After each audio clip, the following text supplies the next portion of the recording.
Chapter 2662.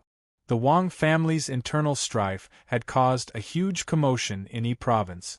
Almost the entire province was affected because of the Wang family's internal strife. The Wang family's businesses were spread all over Yi province. Now that the Wang family's patriarch had been killed and a branch family elder had usurped the throne, the Wang family's businesses would naturally be affected. The Wang family's internal strife had caused a huge commotion in Yi province. Almost the entire province was affected because of the Wang family's internal strife. The Wang family's businesses were spread all over Yi province. Now that the Wang family's patriarch had been killed and a branch family elder had usurped the throne, the Wang family's businesses would naturally be affected. However, under normal circumstances, the Wang family's business wasn't enough to attract the attention of the Sword Sect. It was even more impossible for the Sword Sect to intervene. After all, the Wang family's internal strife might be a big deal in the eyes of other forces, but it wasn't a big deal for the Sword Sect. Because, to put it bluntly, the Sword Sect didn't care who was the Wang family's patriarch. The Sword Sect didn't care who the Wang family's patriarch was. As long as he wasn't stupid and didn't provoke the Sword Sect wouldn't care about such an ant. However, the Wang family's situation was somewhat different. The reason was because of a disciple of the Wang family. Wang Menglin, the only daughter of the former Wang family's patriarch. However, he was already dead. Wang Menglin was a disciple of the Sword Sect. Of course, if she was an ordinary disciple, it wouldn't matter. However, this little girl was one of the top 10 disciples of the Sword Sect. Her status was completely different. After so many years, the top 10 disciples of the Sword Sect had naturally changed. Wang Menglin was one of the top 10 disciples of the Sword Sect. She was currently ranked 9th. Because of Wang Menglin's identity, the Wang family's business was obviously different. After all, the top 10 disciples of the Sword Sect could already represent the Sword Sect. If Wang Menglin insisted on intervening in the Wang family's business, Song Xing couldn't stop her. He even had to support her. After all, if the top 10 disciples of the Sword Sect couldn't even protect their own family, it would be too ridiculous. What made Song Xing even more embarrassed was that Wang Menglin, Xiao Luan, and Lu Qingyao had a good relationship with each other. The three of them weren't inseparable, but they could be considered as close friends. Now that Wang Menglin's family was in trouble, with Xiao Luan and Lu Qingyao's personalities, they wouldn't just sit back and do nothing. Furthermore, Xiao Luan was the young mistress of Swords Gate. Her identity was even more special. This put Song Xing in a dilemma. While Song Xing was filled with helplessness, on the other side, in a cave mansion belonging to Wang Menglin, Lu Qingyao and Xiao Luan were sitting together. It was obvious that the three women didn't look too good. Especially Wang Menglin. Her eyes were red. Obviously, she had just cried. Wang Menglin had also received news from the Wang family that her father had been killed. She was filled with grief and indignation. Lu Qingyao and Xiao Luan rushed over as soon as they heard the news. It took them a lot of effort to comfort Wang Menglin. Wang Menglin's eyes were filled with hatred. I want to avenge my father. It wasn't strange for Wang Menglin to want to avenge her father's death. Instead, it was a very normal reaction. Lu Qingyao and Xiao Luan didn't object to it, but Lu Qingyao said, "Will the sect agree? After all, this is an internal matter of the Wang family." Under normal circumstances, the Swords Gate would not casually intervene in the internal affairs of other forces, not to mention the internal strife for power and profit. The Swords Gate had even less reason to intervene. Wang Menglin didn't hesitate. If the sect doesn't agree, I'll go back myself. Needless to say, Wang Menglin's talent was undeniable. Otherwise, she wouldn't have been able to become one of the top 10 sword freaks. Although Wang Menglin was only ranked 9th among the top 10 sword freaks, her cultivation had already reached Dao realm perfection. She wasn't weaker than some deacons. As the sword sect grew stronger, The vice-sect masters of the sword sect were all in the emperor realm. The elders were all in the end realm, and the deacons were in the Tao realm. I love. It could be said that Sword's Gate had made a qualitative leap in all aspects, Xiao Luan said after hearing Wang Menglin's words. Let's discuss it with the vice-sect masters. Xiao Luan was still worried about Wang Menglin returning to the Wang clan alone. However, Xiao Luan didn't make any promises. Instead, she suggested to discuss it with the vice-sect leaders. It would be best if the sect didn't object. Hearing Xiao Luan's words, Lu Qingyao said with a face full of confidence, "With our Big Miss, there will naturally be no problem. It's up to you, Big Mississippi." Xiao Luan's identity wasn't a secret in the sword sect. Everyone knew that Xiao Luan was the daughter of sect master Xiao Qin and was very doted on. Therefore, if Xiao Luan asked, they wouldn't refuse. Songxing. Xiao Luan rolled her eyes at Lu Qingyao. Although Xiao Luan was Xiao Chen's daughter, Xiao Luan had always been unwilling to use her identity to make an issue out of things. Otherwise, there was no need for Xiao Luan to become a disciple of the sword sect. Wouldn't it be better for her to follow Xiao Chen directly?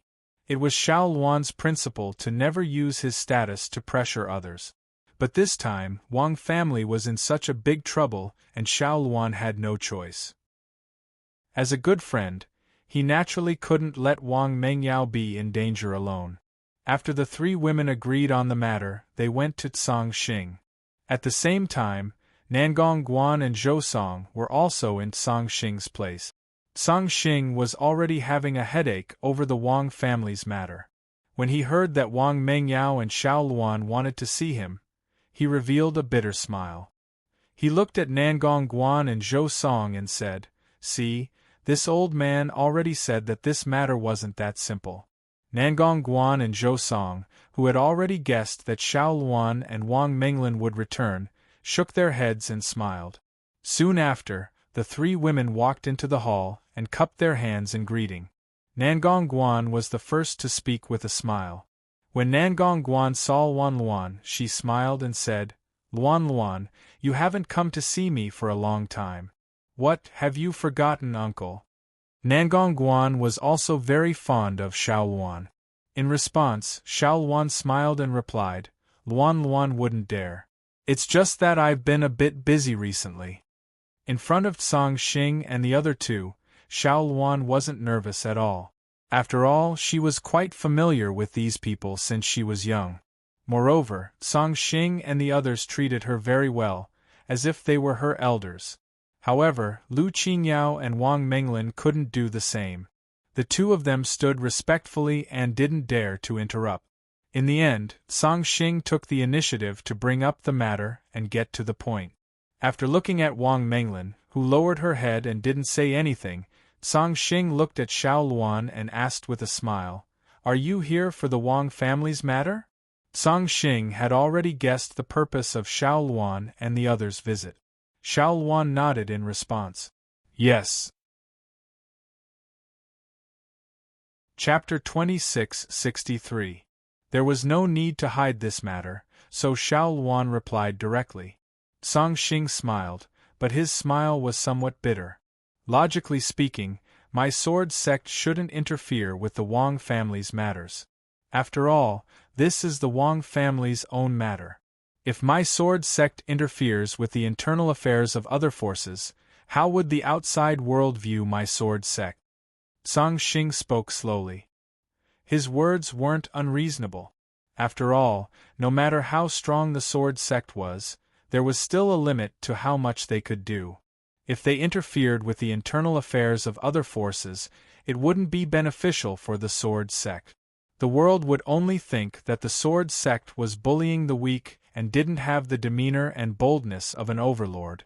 Hearing Songxing's words, Wang Menglin's eyes flashed with a trace of disappointment. Perhaps in her opinion, since Songxing had said so, then this matter was impossible. At the very least, the sword sect wouldn't interfere. But speaking until here, Songxing paused for a moment before continuing, "Forget it, who asked you three brats to come personally? This time, I'll make an exception." Songxing didn't refuse in the end. Wang Menglin was naturally overjoyed. Even Lu Qingyao and Xiao Luan heaved a sigh of relief. Since Song Xing had spoken, then the Wang family's matter shouldn't be difficult. With the sword sect support, the Wang family could be said to be a piece of cake. Looking at the excited expressions of the three girls, Song Xing shook his head and smiled. Don't be happy too early. This matter needs to be dealt with in a low-key manner. How about this? I'll let Elder Li go with you, but don't make it public. Also, there won't be a next time. Elder Li was one of Song Xing's trusted aides. His cultivation was at the peak of the End Realm. Ever since he joined the Sword Sect, he had been by Song Xing's side, helping Song Xing deal with the matters of the Sword Sect. He could be considered a powerful elder. Moreover, among the many elders in the Sword Sect, Elder Li's strength was ranked among the top. Song Xing directly asked Elder Li to follow Xiao Luan and the other two girls to Azhou. From this, one could see Song Xing's attitude towards this matter. Of course, this was mostly because of Xiao Luan. Otherwise, Wang Menglin and Lu Qingyao alone wouldn't be enough to make Song Xing make such a decision. Disciple thanks Deputy Sect Master. Hearing this, Wang Menglin gratefully bowed and thanked him. Hearing this, Song Xing indifferently replied, "All right, go and prepare. If you need anything, just tell Elder Li. He will do his best to satisfy you." After speaking, Song Xing turned to Xiao Luan and said, "Go back and see your father. Tell him in case he worries." It was obvious that Song Xing's attitude towards Xiao Luan was different. If Song Xing treated Wang Menglin and Lu Qingyao like an upper echelon of the sect, then when he treated Xiao Luan, he was like a loving elder. Whether it was his words or his expression, it was filled with love. There was an obvious difference in attitude, but Wang Menglin and Lu Qingyao weren't jealous at all. Of course, there was nothing they could do. Xiao Luan had a good father. This was something they couldn't compare to. After successfully getting what they wanted, the three ladies turned and left. On the way, Xiao Luan said to Wang Menglin and Lu Qingyao, "Menglin, Qingyao, go and discuss the remaining matters with Elder Wang. Prepare to leave tomorrow morning. I have to go back now." Since Song Xing specially said that he was going back to see Xiao Chen, Xiao Luan naturally wouldn't refuse. Moreover, she should inform Xiao Chen about the matter of going to Azhou. Wang Menglin and Lu Qingyao didn't object to this. After the three of them said goodbye, Xiao Luan directly walked towards Xiao Chen's cave residence. "Sanji Chinese Network, how is it? Did you encounter any trouble recently?" At home, Xiao Chen looked at Xiao Luan and asked with concern.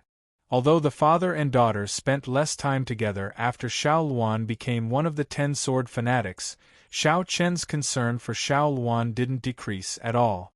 Even after Xiao Yao and Xiao Lao were born, Xiao Chen didn't have the slightest intention of looking down on Xiao Luan. After all, a daughter was a father's sweetheart. In response, Xiao Luan snuggled up to Xiao Chen and smiled. "No, but I have to go to Azhou tomorrow." "Azhou?" Hearing this, Xiao Chen asked suspiciously. After telling Xiao Chen about the Wang family in detail, Xiao Chen didn't immediately agree after hearing the whole story. Instead, he fell into deep thought. Seeing this, Xiao Luan pretended to act coquettishly. "Father, Menglin and I are good friends. With such a large matter happening to her family, I can't just stand by and watch." Xiao Luan was determined to stand up for Wang Menglin. Moreover, her father had been killed, so Xiao Luan understood Wang Menglin's feelings.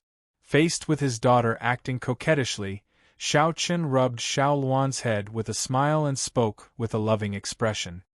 "Even if it's like this, you don't need to personally go. The situation outside isn't good. Father is worried about you." Xiao Chen wasn't willing to let Xiao Luan personally go to Azhou because Xie Tian was still watching from the side. Before he completely killed that fellow, Xiao Chen wouldn't let down his guard and wouldn't use the safety of his family to gamble. According to Xiao Chen's thoughts, it would be fine to send an elder and Wang Menglin. There was no need to let Xiao Luan personally go. but Xiao Luan had directly rejected this. In the end, she even acted coquettishly, making Xiao Chen have no choice but to agree. His daughter had grown up and had her own friends. Standing up for her friends, Xiao Chen could understand this matter. Adding in Xiao Luan's coquettishness, Xiao Chen had no choice but to agree. Seeing Xiao Chen nod in the end, Xiao Luan happily promised Xiao Chen. She jumped up and down as she said, "I know that father is the best to me. Good is good, but don't forget what you promised me. You have to send a letter back every day to let me and your mother know about your situation." Hearing this, Xiao Chen said with a pampering smile. For his children's growth, Xiao Chen wasn't willing to restrict them too much. In a situation where he could guarantee their safety, Xiao Chen also hoped that they could go out on their own and not live under his shadow. Xiao Luan naturally agreed to Xiao Chen's request. That night, the family had a meal together. Far away in Ezhou, the Wang family's new patriarch, who was also the Wang family's branch family elder, was currently in his room, respectfully standing in front of a black-clothed man. This black-clothed man had an ordinary appearance, but from the aura he was emitting, it was obvious he was an Emperor Realm Master. In front of everyone, the Wang family patriarch was very humble and could even be said to be a little afraid. He stood there with his head lowered, not daring to look at this black-clothed man. Chapter 2664. The new Wang family patriarch, Wang Shanshi, stood respectfully in front of the man in black, not daring to even breathe loudly. As a branch family elder of the Wang family, Wang Shanshi was able to usurp the throne and even kill the Wang family patriarch. In the eyes of outsiders, Wang Shanshi had his own methods, or else he wouldn't have succeeded. The new Wang family patriarch, Wang Shanshi, stood respectfully in front of the man in black, not daring to even breathe loudly. As a branch family elder of the Wang family, Wang Shanshi was able to usurp the throne and even kill the Wang family patriarch. In the eyes of outsiders, Wang Shanshi was able to usurp the throne and even kill the Wang family patriarch. But the truth was that no one except Wang Shanshi knew that the reason he could usurp the throne was not because of his own ability, but because someone was helping him from behind. It was because of the people behind him that he was able to sit on the throne of the Wang family patriarch. Wang Shanshi was also very clear about the origins of these mysterious people. They were all Xie Tian's subordinate. That's right, they were Xie Tian's subordinate. About half a month ago, one of Xie Tian's Emperor Realm Masters secretly found Wang Shanshi and told him that they could help him become the Wang family patriarch and even help him kill the previous Wang family patriarch, Wang Menglin's father. In exchange, Wang Shanshi had to secretly submit to Xie Tian after taking control of the Wang family and become Xie Tian's spy in the Great Thousand World. Without such tempting conditions and an irresistible threat, Wang Shanshi had no right to refuse. If he refused, he would die. At worst, he could just find someone else. So, under the influence of various factors, Wang Shanshi agreed to the request of Xie Tian's subordinate and successfully became the Wang family patriarch. But Wang Shanshi was very clear that as the family head, he was just a puppet. Since Xie Tian's side could help him take the family head seat, naturally they could easily replace him. Wang Shanshi was very clear on this point. So, after becoming the Wang family patriarch, Wang Shanshi was even more respectful to Xie Tian's subordinate. Only what Wang Shanshi didn't know was that Xie Tian's side had another goal in helping him.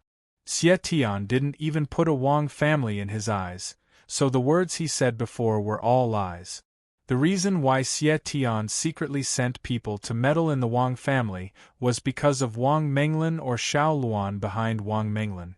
That's right, Xie Tian's real goal was Xiao Luan and the Wang family was just bait to lure out Xiao Luan.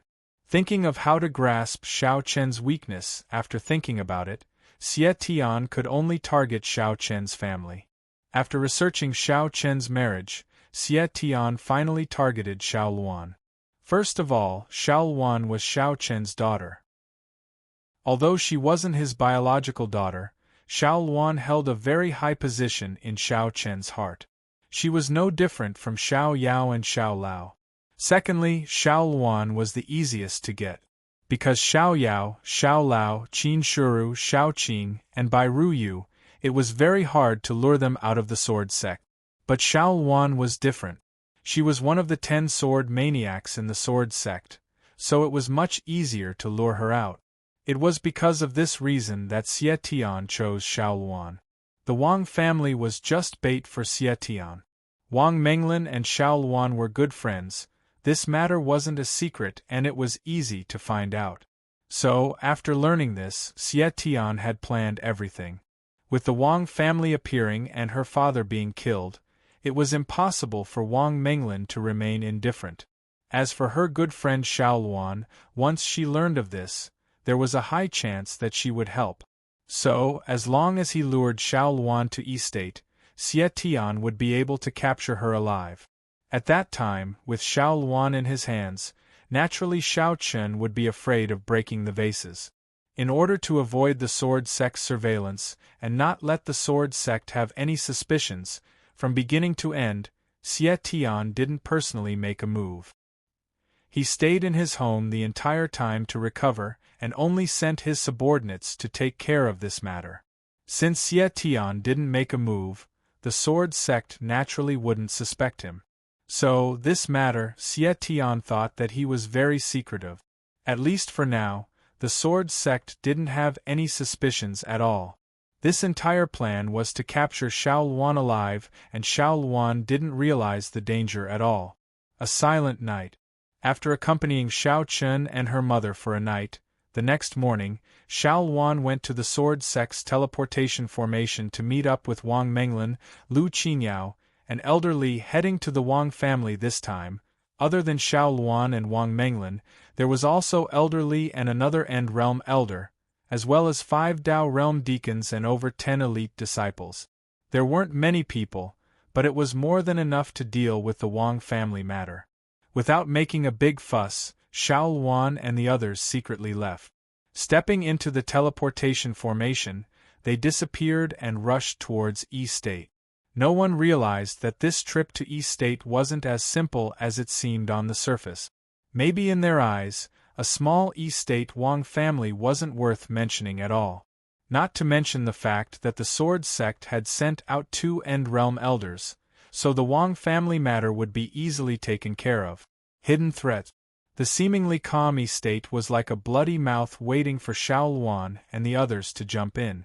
Although Xie Tian didn't appear, the main matter was in the Estate Wang family.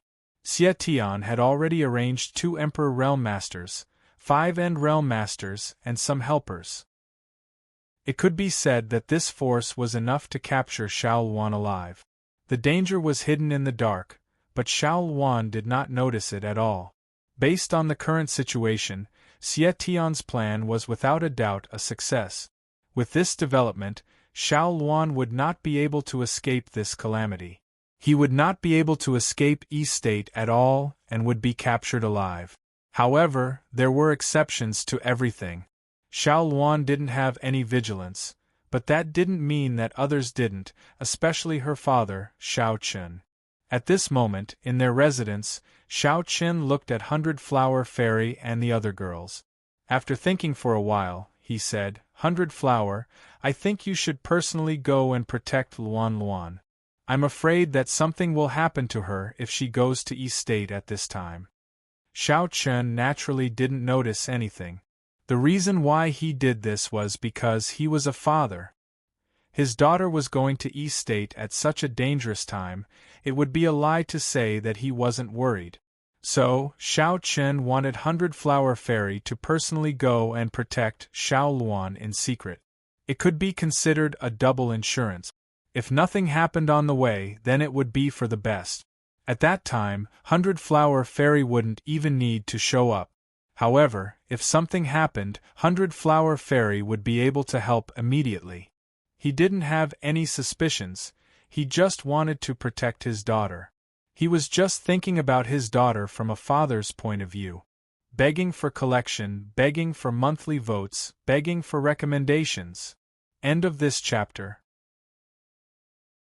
Chapter 2665. Xiao Chun asked Hundred Flower Fairy to protect Xiao Luan in secret, and Hundred Flower Fairy naturally wouldn't refuse. After all, she also treated Xiao Luan as her own daughter. Xian Yuanling, Song Xing, and Long Qing were all busy with the matters of the sword sect. Xiao Chun indeed felt that there was no one he could rely on at the moment, so he could only choose Hundred Flower Fairy to protect Xiao Luan. However, Hundred Flower Fairy and the other girls were all Emperor Realm Masters now. As long as they didn't encounter an Ancestor Realm Master like Xietian, there shouldn't be a big problem for them to protect themselves, so Xiao Chen wasn't too worried. However, after hearing Xiao Chen's words, Gu Lingyao and Hong Xiu immediately said that they wanted to go with Hundred Flower Fairy. These two little girls, after so many years, their personalities hadn't changed much. They were still as lively as before. After staying in the sword sect for so many days, the two girls were naturally extremely excited to be able to go out and volunteered. Looking at the two girls' excited expressions, Xiao Qin couldn't bear to refuse and finally nodded in agreement. However, he still warned the two girls to listen to Hundred Flower Fairy's arrangements. In this regard, the two girls naturally patted their chests and promised. There was no time to lose. After settling the matter, Hundred Flower Fairy and the other two girls quickly set off to catch up with Xiao Luan's group and secretly protect them. Seeing Gu Lingyao and Hong Xiu happily leaving behind Hundred Flower Fairy, Qin Shuru helplessly smiled bitterly. Lingyao and Hong Xiu are still the same. They haven't changed at all. I think they're fine like this. As long as they're happy, I don't have any objections. Xiao Qin smiled in response and reached out to pull Qin Shuru into his arms. He didn't expect Gu Lingyao and Hong Xiu to change. After all, this was the real them. Moreover, the fact that the two girls were still the same as before made Xiao Qin feel sincerely proud. This proved that he had protected them well and fulfilled his responsibility as a husband. After Hundred Flower Fairy and the other two left, Xiao Chen was completely relieved. With the three girls around, there shouldn't be any problems.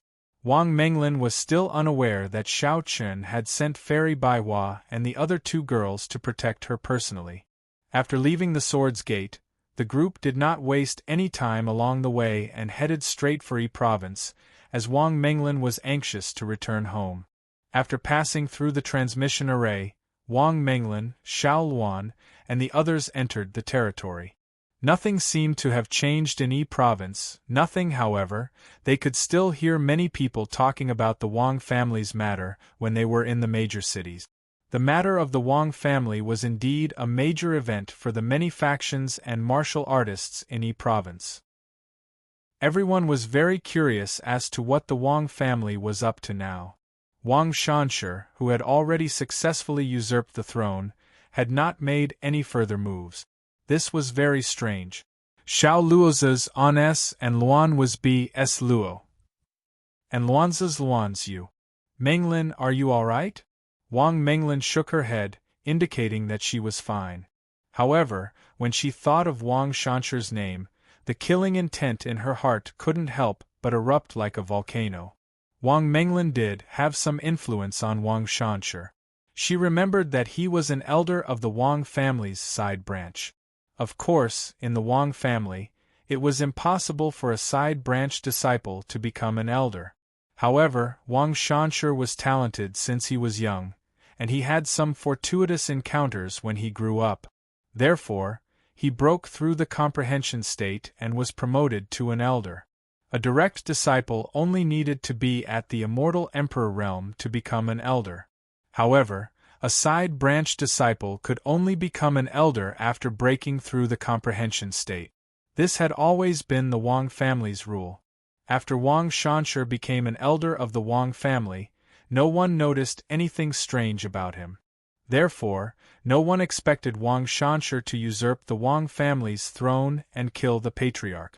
Wang Menglin didn't know what was going on in the Wang family.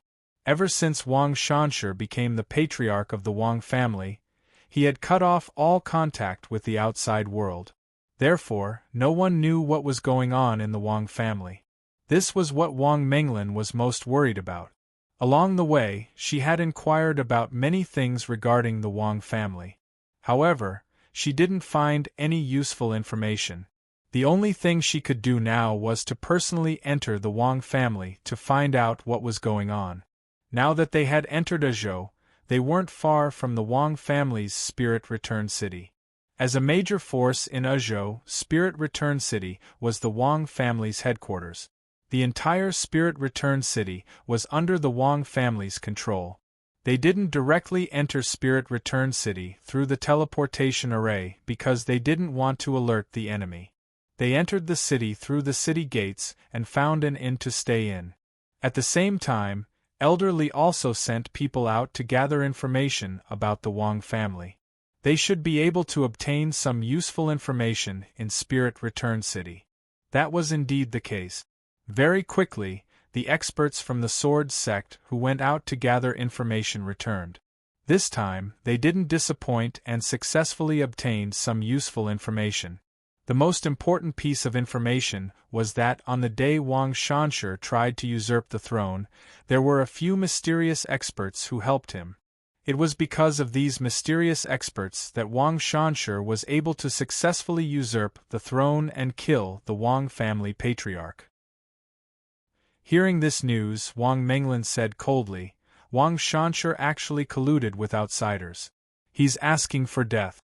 She had always found it strange how Wang Shanshi was able to kill her father. After all, her father was an End Realm expert. However, Wang Shanshi was only in the Enlightenment realm. Now, she finally understood that he had helpers. They found out that there were mysterious experts, but their identities were extremely mysterious. This was because when they attacked, they were all dressed in black. Even their faces couldn't be seen. However, based on Zhao Fu's guesses, these people were most likely from some large faction. They had secretly reached some sort of agreement with Wang Shanshi, which was why they had helped Wang Shanshi rise to the top. Most likely, Wang Shanshi had promised them some benefits. It seems like the Wang family's matter isn't just an internal conflict. There are other factions involved. After hearing this news, Lu Qingyao said calmly. Hearing this, Wang Menglin looked at Xiao Luan and asked, Senior sister, what should we do now? It was obvious that she treated Xiao Luan as her backbone. Xiao Luan thought for a moment before saying, no matter what the reason is, since it's hard to find information outside, let's take the initiative to go to the Wang family tomorrow. No matter who is behind Wang Shanshi, this time, we will definitely get justice for you, Menglin. Begging for collection, begging for monthly votes, begging for recommendations. End of chapter. Chapter 2666. The Wang family's matter was strange in every way, but Xiao Luan felt that with the strength of the Sword Sect, there was no need for them to care about this. Since the sect had already supported their actions, there was no need for them to make wild guesses here. They could just go straight to the Wang family. The Wang family's matter was strange in every way, but Xiao Luan felt that with the strength of the Sword Sect, there was no need for them to care about this. Since the sect had already supported their actions, there was no need for them to make wild guesses here. They could just go straight to the Wang family. Xiao Luan was not arrogant and brainless, but he had absolute confidence in the Sword Sect. Regarding this, Wang Menglin and the other women did not object, and all nodded in agreement. With the status of the Sword Sect in the Great Thousand World, there was no need for them to act covertly. This was confidence that came from their strength. After agreeing on this matter, everyone began conserving their strength, but what they did not expect was that the moment they entered Spirit Return City, the Wang family had already received news of their arrival. At this moment, in Wang Shanshi's room, Xie Tian's subordinate was quietly listening to Wang Shanshi's report. He had been paying close attention to every movement in Spirit Return City, so the moment Xiao Luan appeared, Wang Shanshi naturally knew about it. After reporting the movements of Xiao Luan and the others, as well as their final destination, to this subordinate of Xie Tian's, Wang Shanshi cautiously asked. Sir, what should we do next? Wang Shanshi did not dare to make a decision on his own, so the Emperor Realm Master under Xie Tian's command simply said, Wait for them to come, there's no need to do anything unnecessary. He was certain that Xiao Luan and the others were heading to the Wang family, so all they needed to do was capture Xiao Luan in the Wang family. This time, in order to ensure that nothing went wrong, Xie Tian's subordinates had specially made some adjustments to the Wang family's transmission array, allowing them to return directly to Xie Tian's residence. In other words, as long as Xiao Luan entered the Wang family, Xie Tian's subordinates could directly capture her and take her away. At that time, even if the sword sect reacted and wanted to rescue her, it would be too late. Moreover, Wang Shanshi had investigated the experts from the sword sect who came with Xiao Luan. There were only 2 End Realm Masters and no Emperor Realm Masters were sent out. Like this, if Xie Tian's subordinates wanted to capture Xiao Luan, it would be a simple matter. Of course, the Wang family did not discover Bai Hua Fairy and the other 2 women hiding in the dark.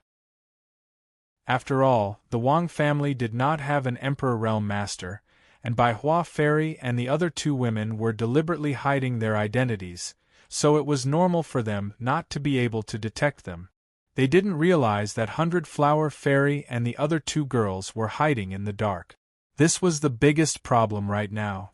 After a night of silence, the next morning, Xiao Luan and the others finished their cultivation and headed straight to the Wang family according to what they said last night.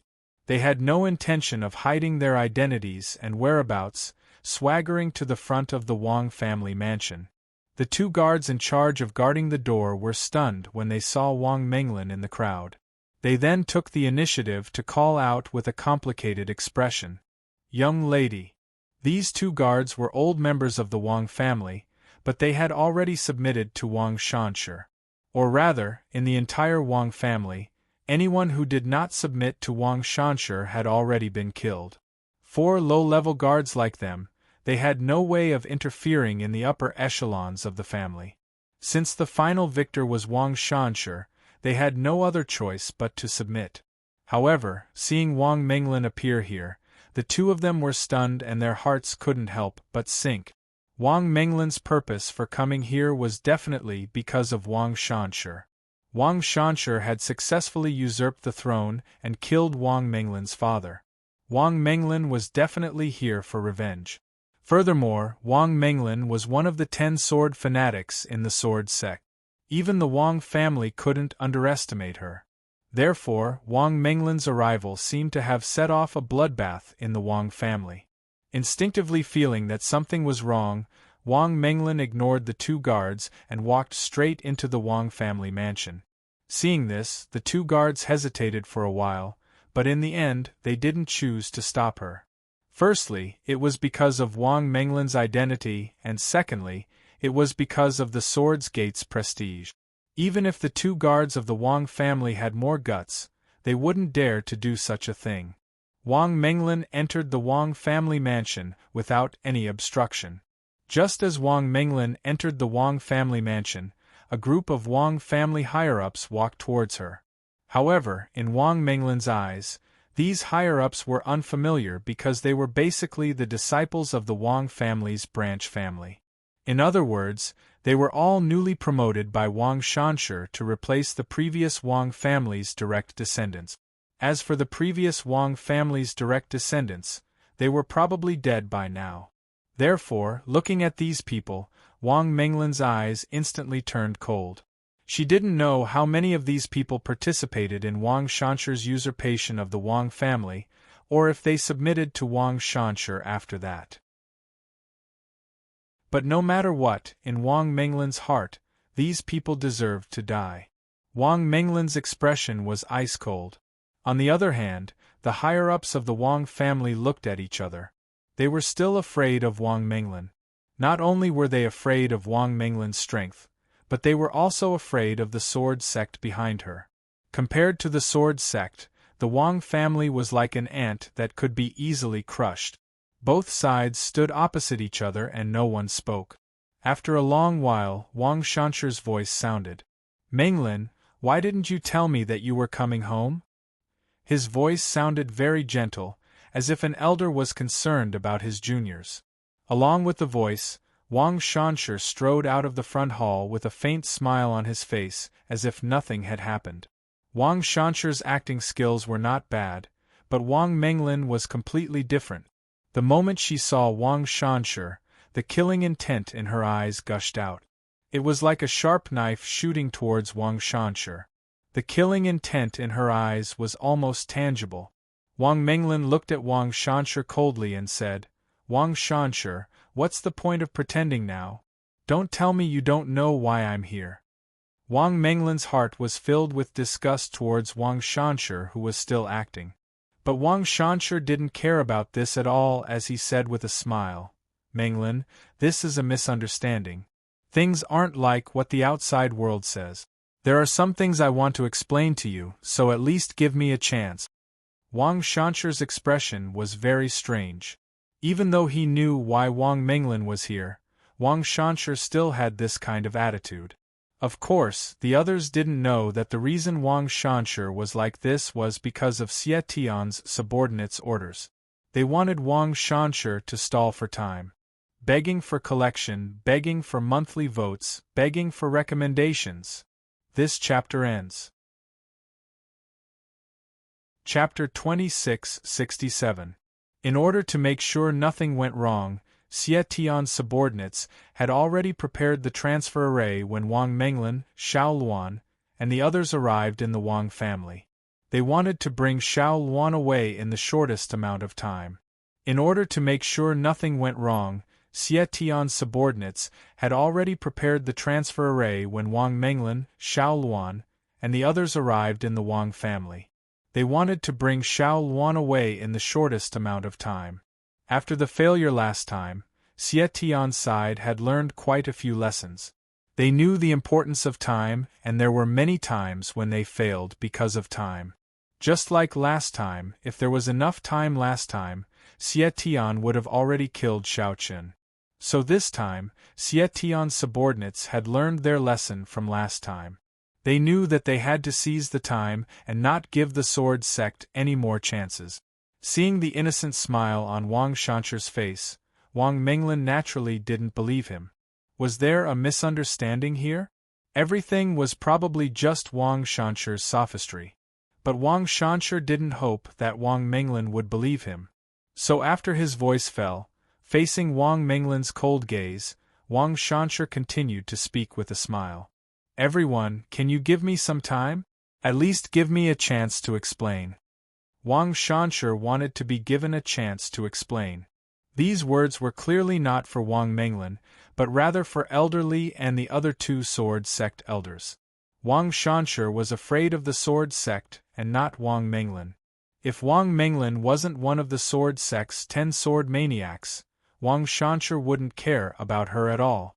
After all, even if Wang Menglin's talent was high, she was still young and her strength wasn't enough to threaten the entire Wang family.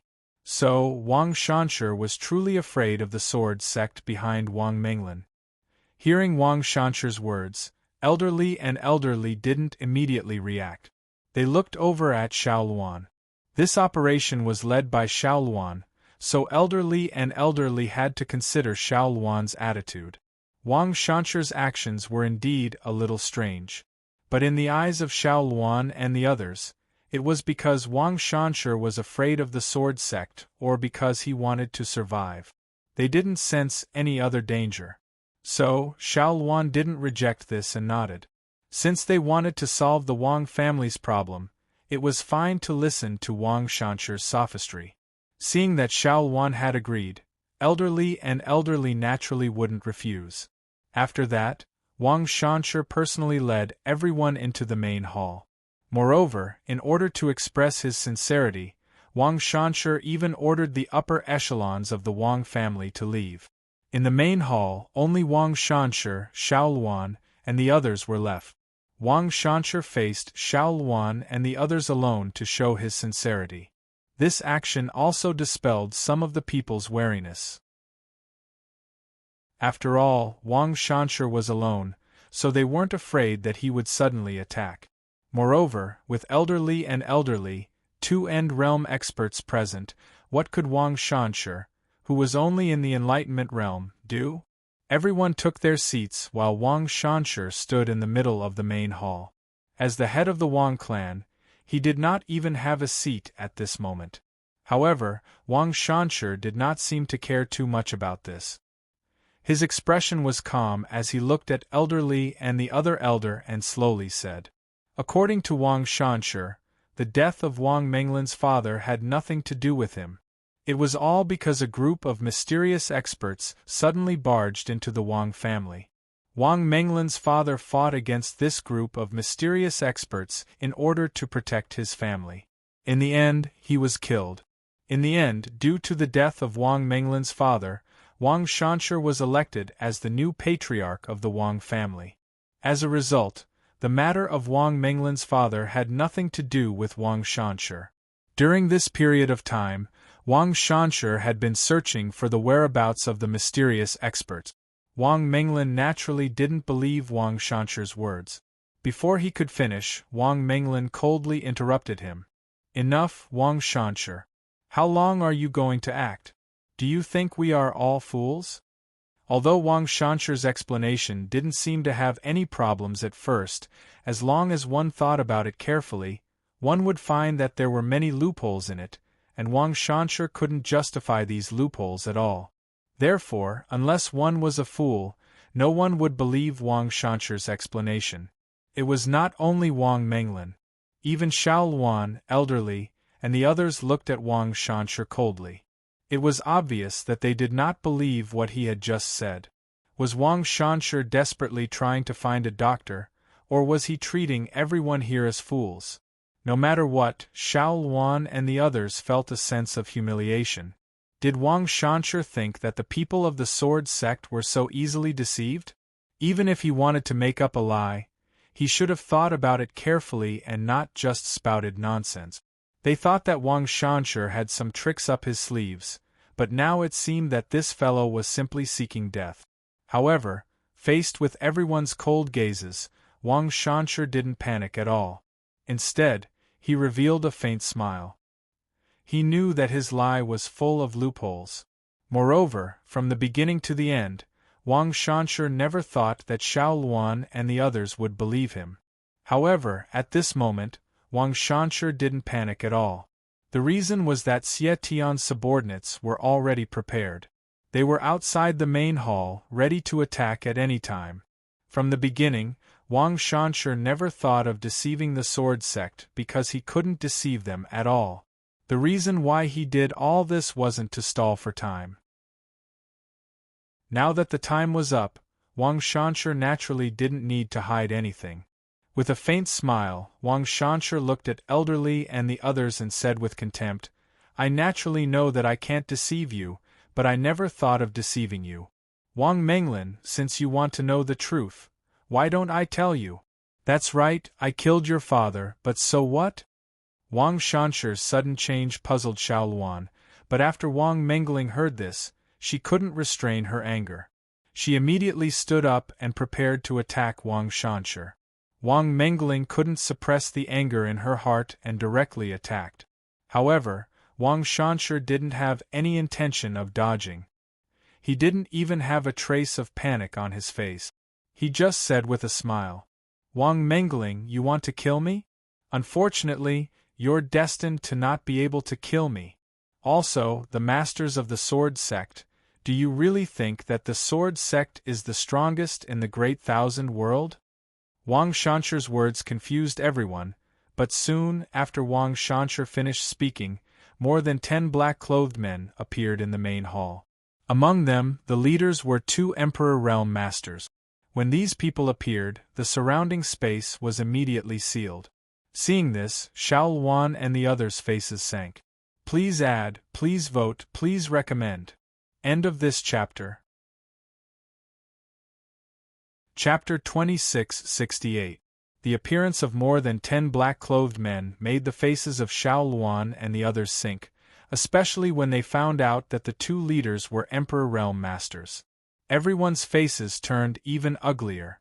Until now, how could they not know that everything that happened before was just an act by Wang Shanshi? From the beginning to the end, he had never thought of defending himself. In this way, all of Wang Shanshi's strange actions could be explained. However, it was obviously not the time to think about this. The appearance of more than 10 black-clothed men made everyone's heart sink to the bottom. 2 Emperor Realm Masters, 2 End Realm Masters, and several Comprehension Realm and Immortal Emperor Realm cultivators. This lineup was obviously far stronger than Xiao Luan and the others. Moreover, what was the purpose of these black-clothed men? Could it be that they were only here to protect the Wang family? These people should be the mysterious cultivators that were rumored to be the ones behind Wang Shanshi. But what was their purpose? In an instant, Xiao Luan guessed a possibility. These black-clothed men were very powerful. In the current Great Thousand World, there was only one person who had such strength, and that was Xie Tian. In this way, the identity of these black-clothed men could not be clearer. They were all Xie Tian's subordinates. Since they were Xie Tian's subordinates, their purpose was self-evident. They were here for Xiao Luan. The Wang family was just a bait at this time. Their purpose was to lure Xiao Luan out. The real target was Xiao Luan. The Wang family was not important to Xie Tian. They were dispensable. Thinking of this, Xiao Luan immediately reacted. She had fallen into a trap. Moreover, it seemed that Xie Tian's subordinates had come prepared this time. Since Xiao Luan had guessed this, Elderly and the others had naturally guessed it too. After all, the identity of these black-clothed men was not difficult to guess. It could even be said that it was self-evident. Therefore, Elderly slowly moved to Xiao Luan's side and transmitted his voice. "Young miss, you go first. We will think of a way to delay them." The target of these black-clothed men was Xiao Luan. Elderly and the others were certainly not willing to let Xiao Luan fall into Xie Tian's hands. Therefore, even if they were no match for Xie Tian, they had to at least fight to the death to buy time for Xiao Luan to escape. However, just as Elder Li's transmission fell, one of the 2 Emperor Realm Masters in the lead spoke. "It's too late to escape now. Capture her and kill the others." Saying this, the Emperor Realm Master pointed his finger at Xiao Luan. Then, he disappeared from where he was in an instant and attacked Elderly himself. Without wasting any time, these black-clothed men were extremely cautious this time. Although it seemed like they were almost certain to succeed in the current situation, they couldn't afford to be careless before they captured Xiao Luan alive and brought him back. The 2 Emperor Realm Masters took the lead. One of them attacked Elderly while the other went straight for Xiao Luan. At the same time, a terrifying pressure suppressed Xiao Luan, making it impossible for her to escape. Xiao Luan's talent was indeed good, but it was still far from enough to deal with an Emperor Realm Master. After all, Xiao Luan's cultivation was only at the perfection stage of the Comprehension Realm. The gap between her and an Emperor Realm Master was too big. There was no comparison at all. Looking at this Emperor Realm Master rushing towards him, Xiao Luan found that he had no strength to fight back at all. She knew very well what would happen if she fell into Xie Tian's hands. She also knew what kind of impact it would have on the Sword Sect and her father. Xiao Luan had even made up her mind that even if she had to commit suicide, she could not be captured by Xie Tian. Otherwise, her father would definitely be timid and be played by Xie Tian. She could not ruin her father's plans for her. Just as Xiao Luan was about to commit suicide, the sealed space was directly blasted open from the outside. Then, the entire main hall was directly overturned by a violent force. At the same time, Bai Hua Fairy's voice suddenly sounded in front of Xiao Luan. She sent out a palm strike and collided with the Emperor Realm Master, successfully saving Xiao Luan. Second Mother. Seeing Bai Hua Fairy appear, Xiao Luan was immediately happy. She did not expect her second mother to be following her. Moreover, other than Bai Hua Fairy, Gu Lingyao and Hong Xiu also appeared. They stood in front of everyone and looked coldly at the black-clothed people present. Third mother, fifth mother, Xiao Luan shouted. They were originally in despair, but at the last moment Bai Hua Fairy, Gu Lingyao and Hong Xiu actually appeared. Not only was Xiao Luan excited, even Elder Li and the others felt like they had survived a disaster. However, they still hurriedly saluted. Greetings, madams. Although Bai Hua Fairy and the other women usually did not care about the sword sex matters and rarely showed their faces in public, their status in the sword sect was very high. Not to mention Elder Li and the other elders, even vice-sect masters like Tsang Xing were respectful when facing Bai Hua Fairy and the other women. They did not dare to overstep their boundaries. In this regard, Bai Hua Fairy said to Xiao Luan with a smile, "Your father was worried about you and specially sent us to secretly follow you. It seems like your father really guessed it." Xiao Chen specially sent second mother and the others to protect her. Xiao Luan was moved by this and at the same time felt very lucky. Fortunately, her father had a backup plan, otherwise she would really be in danger. Compared to Xiao Luan and the others who had survived a disaster, Xie Tian's subordinates had gloomy expressions. They were about to succeed and capture Xiao Luan in the blink of an eye. Then, even if the sword sex people arrived, what could they do? However, at the last moment it was ruined by Bai Hua Fairy and the other women. Last time it was like this and this time it was the same. Every time it was at the most crucial moment, it would be ruined by the sword sect.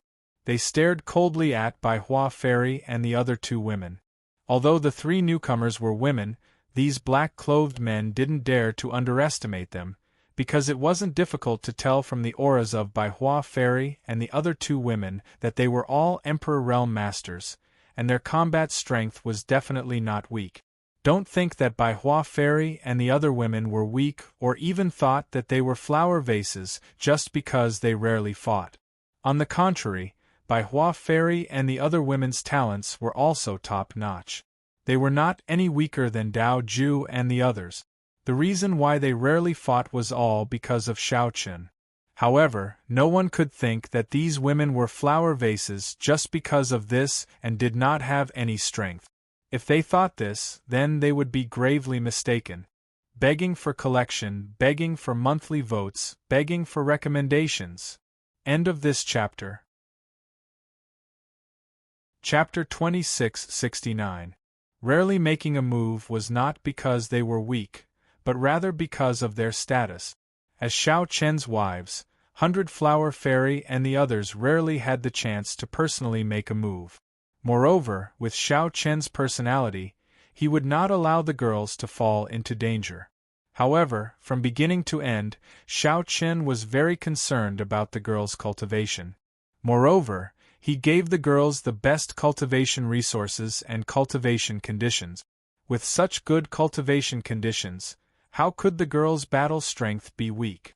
With a calm expression and a faint smile on her face, as she looked at the black-clothed people in front of her, 100 Flower Fairy said in a mocking voice, "It seems like Xie Tian still hasn't given up on his evil intentions."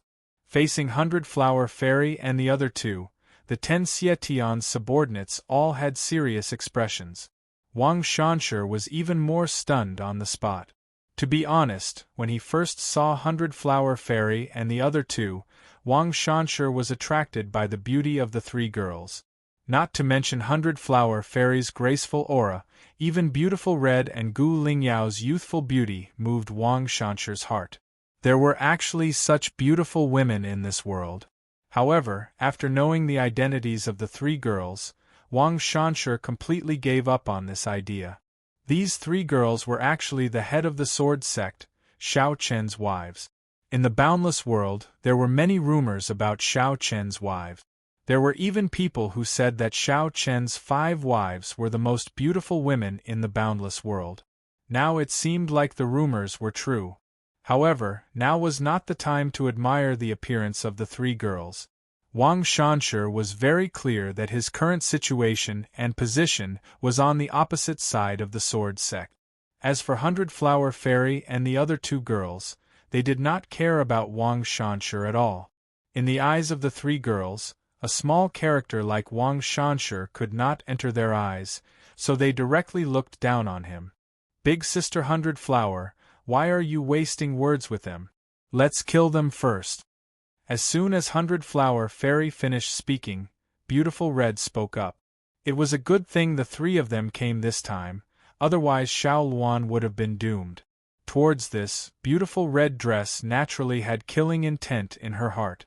Moreover, Beautiful Red Dress did not have a single good impression of Xietion's people, so naturally she would kill them if she could. Hearing Hong Xiu's words, Flower Fairy did not refuse and said softly, "Then let's kill him." Saying so, Bai Hua Fairy took a step forward, her figure floating as she attacked the Emperor Realm Master in front of her. Bai Hua Fairy's movements were very gentle, like petals being blown by a gentle breeze. Although she was fighting, her every move was extremely beautiful, and it was a pleasure to watch. However, the Emperor Realm Master facing Hundred Flower Fairy did not have the slightest bit of appreciation at this moment, because he felt a huge threat from her. A seemingly gentle palm came out, surrounded by a faint pink light that condensed into petals. Along with Hundred Flower Fairy's attack, the entire space was surrounded by petals. A rich floral fragrance, petals dancing in the air, everything looked so beautiful, but under this beauty, there was a hidden danger. The slightest bit of carelessness could lead to eternal damnation. The incomparably beautiful scene from a second ago quickly changed. The petals that filled the sky instantly turned into sharp blades, attacking Xietion's subordinates from all directions. Of course, Wang Shanshi was also included. Facing Hundred Flower Fairy's attack, with Wang Shanshi's cultivation, he did not have much power to fight back.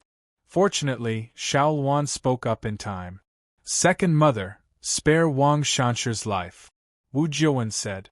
Xiao Luan naturally did not want to save Wang Shanshi. Instead, he wanted to hand Wang Shanshi over to Wang Menglin to deal with. Hearing this, Flower Fairy did not target Wang Shanshi anymore. The petals in the sky did not seem to have any intention of harming Wang Shanshi. Seeing this, Wang Menglin on the side whispered to Xiao Luan, "Thank you." Wang Menglin was indeed very grateful to Xiao Luan this time. In this matter, Xiao Luan had helped her, Wang Menglin had always seen it, but Xiao Luan did not care about it. Under the beauty there was infinite danger. With Hundred Flower Fairy's attack, Hong Xiu and Gu Lingyao naturally did not stand back and helped Xietion's subordinates attack. The three girls were outnumbered, but out of everyone's expectations, in just a single exchange, the three girls had an overwhelming advantage. Even the two Emperor Realm Masters under Xietion's command had a clear difference in strength when facing Hundred Flower Fairy and the other two girls. These two Emperor Realm Masters' cultivations were only at the early Emperor Realm. In terms of cultivation, they could not compare to Hundred Flower Fairy and the other two girls, not to mention the difference in combat strength. So, with the three of them dealing with more than 10 of Xietion's subordinates, Hundred Flower Fairy and the others did not feel much pressure. This kind of strength also shocked elderly Lu Qinyao and Wang Menglin. Although the people present were all masters of the sword sect, other than Xiao Luan, the others had never seen Hundred Flower Fairy and the other girls fight, let alone understand their strength. Seeing the Hundred Flower Fairy's group of three easily suppress Xietion's subordinates, everyone finally realized that their own madams were actually this strong. Normally, they did not reveal their strength, but their strength was not weaker than the Vice Sect Masters. Compared to the Vice Sect Masters, they were not weaker. Everyone was shocked, but Xietion's subordinates were complaining. After all, they were directly facing Hundred Flower Fairy and the other two girls, so they had to bear the pressure brought by the three girls. They thought that they could still fight, but after truly fighting, Xietion's subordinates realized that the three beautiful girls in front of them were simply terrifyingly strong.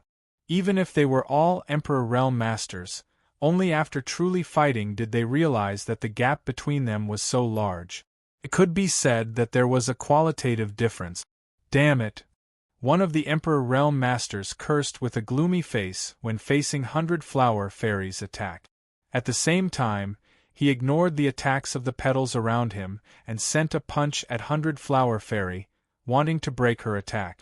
However, 100 Flower Fairy only gave a faint smile in response. "You are not my opponent and you want to use brute force to break my attack, don't you think it's too laughable?" As she spoke, a pink flower formed from spirit energy appeared in front of Bai Hua Fairy, and the Emperor Realm Master's attack landed heavily on the flower. It was not able to destroy the flower, let alone injure 100 Flower Fairy. It could be said that there was no need to do anything as 100 Flower Fairy easily blocked this Emperor Realm Master's full-strength attack. Moreover, that pink flower did not change at all after receiving this person's punch. It was still as perfect as before. Chapter 2670.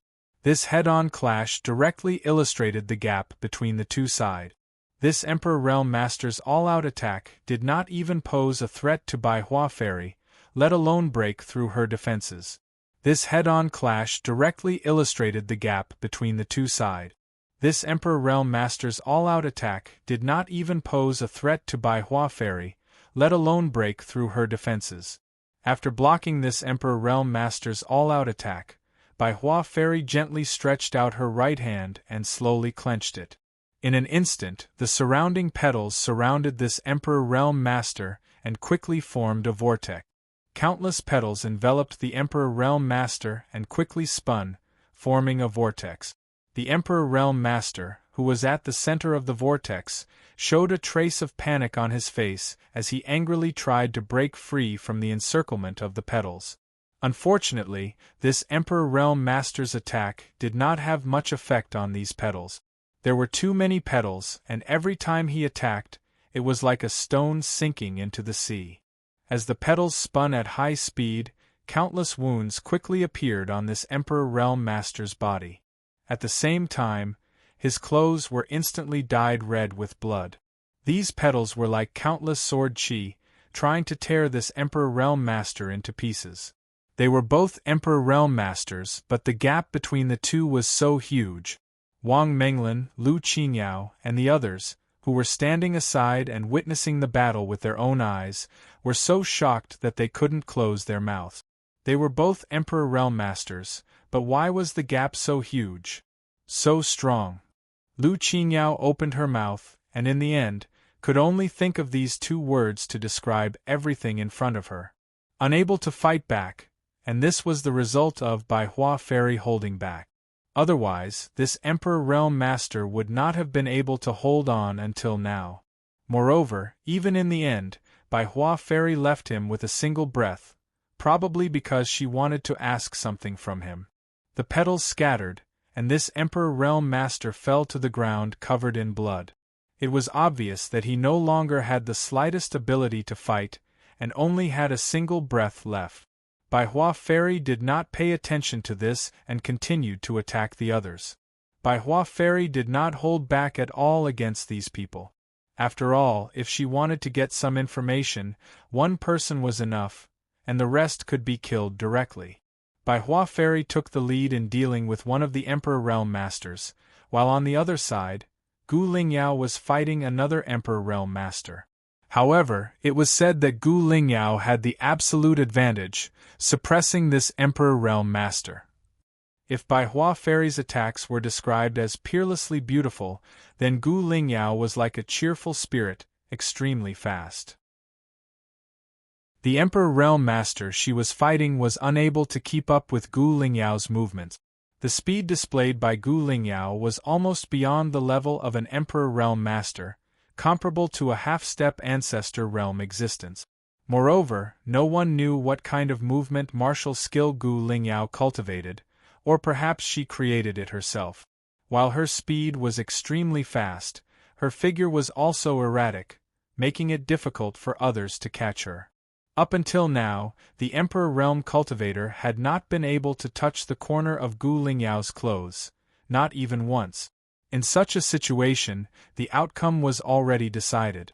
After seeing Bai Hua Fairy take down an Emperor Realm Master, Gu Lingyao did not waste any more time and quickly defeated this Emperor Realm Master. She did not kill him directly, but left him with a single breath, but he had completely lost the ability to fight. At this point, the two Emperor Realm Masters had been defeated one after another, and the remaining people were not enough in front of Bai Hua Fairy and the other two. They were quickly killed. The battle did not last long, and this battle undoubtedly fully demonstrated the strength of Bai Hua Fairy and the other two. It was far from what an ordinary Emperor Realm Master could compare to. At the end of the battle, Wang Shanshi, who was not injured at all, felt his legs go soft. He could not stand at all and fell directly to the ground. Looking at the corpses all over the ground, Wang Shanshi felt as if he could already see what was waiting for him. But for the time being, Bai Hua Fairy and the other two women did not have the mood to care about Wang Shanshi. After the battle ended, Elderly respectfully came to Bai Hua Xia and the other two women and asked carefully, "Madam, what should we do next?" Since Bai Hua Fairy and the other two women were here in person, they naturally had to listen to their orders. Hearing this, Bai Hua Fairy said indifferently, "Let's see if we can get anything out of these two first." Saying so, Bai Hua Fairy glanced indifferently at the two Emperor Realm Masters. They still had a breath left, but they could not even move. Hearing this, Elderly nodded and quickly led people to start asking questions. Gu Lingyao and Hong Xiu did not have the mood to care about what happened next. The two women looked around in boredom, and in the end, they took the initiative to come to Xiao Luan and said with a faint smile on their faces, Luan, I told you that it was dangerous outside recently, but you didn't listen. Third madam, fifth madam, I. Hearing this, Xiao Luan lowered her head, not knowing what to say. This time, he had indeed been careless. Earlier, Xiao Chen had also reminded him not to come personally, but he did not listen in the end. Now it seemed that his father's worry was not without reason.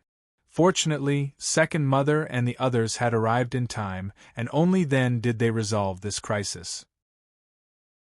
Seeing Xiao Luan's expression, as if she had done something wrong, Hong Xiu and Gu Lingyao did not continue to tease her. Although the two of them could be considered Xiao Luan's mother, with the two women's personalities, they were more like sisters when standing next to Xiao Luan. However, Lu Qingyao and Wang Menglin could not be like this. Facing Gu Lingyao and Hong Xiu, the two women were very nervous, and did not even dare to look directly at Gu Lingyao and Hong Xiu. There was nothing they could do. Although they were the 10 sword maniacs of the sword sect, and had a noble status among the many disciples of the sword sect, they still could not be compared to Gu Lingyao and Hong Xiu. The difference in status between the two sides was very big. Not to mention them, even vice-sect masters like Song Xing would not dare to be too casual when facing Gu Lingyao and Hong Xiu. The next matter was naturally decided by 100 Flower Fairy. Gu Lingyao and Hong Xiu were not interested in these matters. Seeing that there was no more excitement, the two women seemed to have nothing to do. On the other side, after Elder Li and his people used many methods to interrogate the two Emperor Realm Masters, they did not get any useful answers. The two of them did not answer any of Elder Li's questions at all. This was not strange. After Xie Tian used a special method to increase their cultivation, they had long become loyal to Xie Tian. Therefore, it was almost impossible for them to betray Xie Tian. They would rather die than betray Xie Tian. Please add, please vote, please recommend. Chapter 26-71. These two Emperor Realm Masters were unwilling to divulge any information about Xie Tian, but 100 Flower Fairy simply said, "Kill them." The two of them were loyal to Xie Tian, and it seemed that it would be difficult to get anything out of them even if they continued to ask. As such, the two of them were naturally useless, so it was better to just kill them. Hearing this, Elder Li did not hesitate. After nodding, he directly killed the two of them. The two who were on their last breaths were killed by Elder Li without any ability to resist. After everything was over, 100 Flower Fairy came to Xiao Luan's side. She first smiled at Xiao Luan before turning her gaze to Wang Menglin. Being stared at by Hundred Flower Fairy, Wang Menglin felt her body stiffen. She couldn't say anything, but she felt as if she had been immobilized on the spot. At the same time, her heart was beating very fast. She was very nervous, even more nervous than when she faced Gu Lingyao and Hong Xiu. It couldn't be helped. Hundred Flower Fairy's aura was indeed much stronger than Gu Lingyao and Hong Xiu's. That graceful and noble temperament would probably make any woman feel ashamed of their inferiority. Seeing Wang Menglin's nervousness, Hundred Flower Fairy quickly said in a gentle voice, "There's no need to be like this. You can decide on the Wang family's matters yourself." Hundred Flower Fairy did not care about the Wang family's matters, so she simply let Wang Menglin make the decision herself. Of course, this was also because of Xiao Luan's face. If Wang Menglin was not Xiao Luan's good friend, Hundred Flower Fairy probably would not have said anything to her. After all, although they were the 10-sword freaks, they were not important enough for Hundred Flower Fairy to pay attention to. Especially now that the Sword Sect had annexed the Moon Palace, Dan Valley, Talisman Sect, and Saber Sect, the status of the 10-sword freaks had been greatly impacted. Putting everything else aside, just the strength of the 10 great Saber disciples of the Saber Sect and the 10 great Moonlight disciples of the Lunar Palace were almost comparable to the 10 great Sword Fanatic disciples. In other words, the status of the 10 great Sword Fanatic disciples had indeed declined after the Sword Sect annexed these few Ling Tian sects. Moreover, as Xiao Chen's wife, Flower Fairy naturally knew some of the core matters of the Sword Sect. She also knew that Xiao Chen had been thinking about reorganizing the internal structure of the Sword Sect recently. After all, after annexing the other Lingtian sects, the Sword Sect would definitely have to make some changes.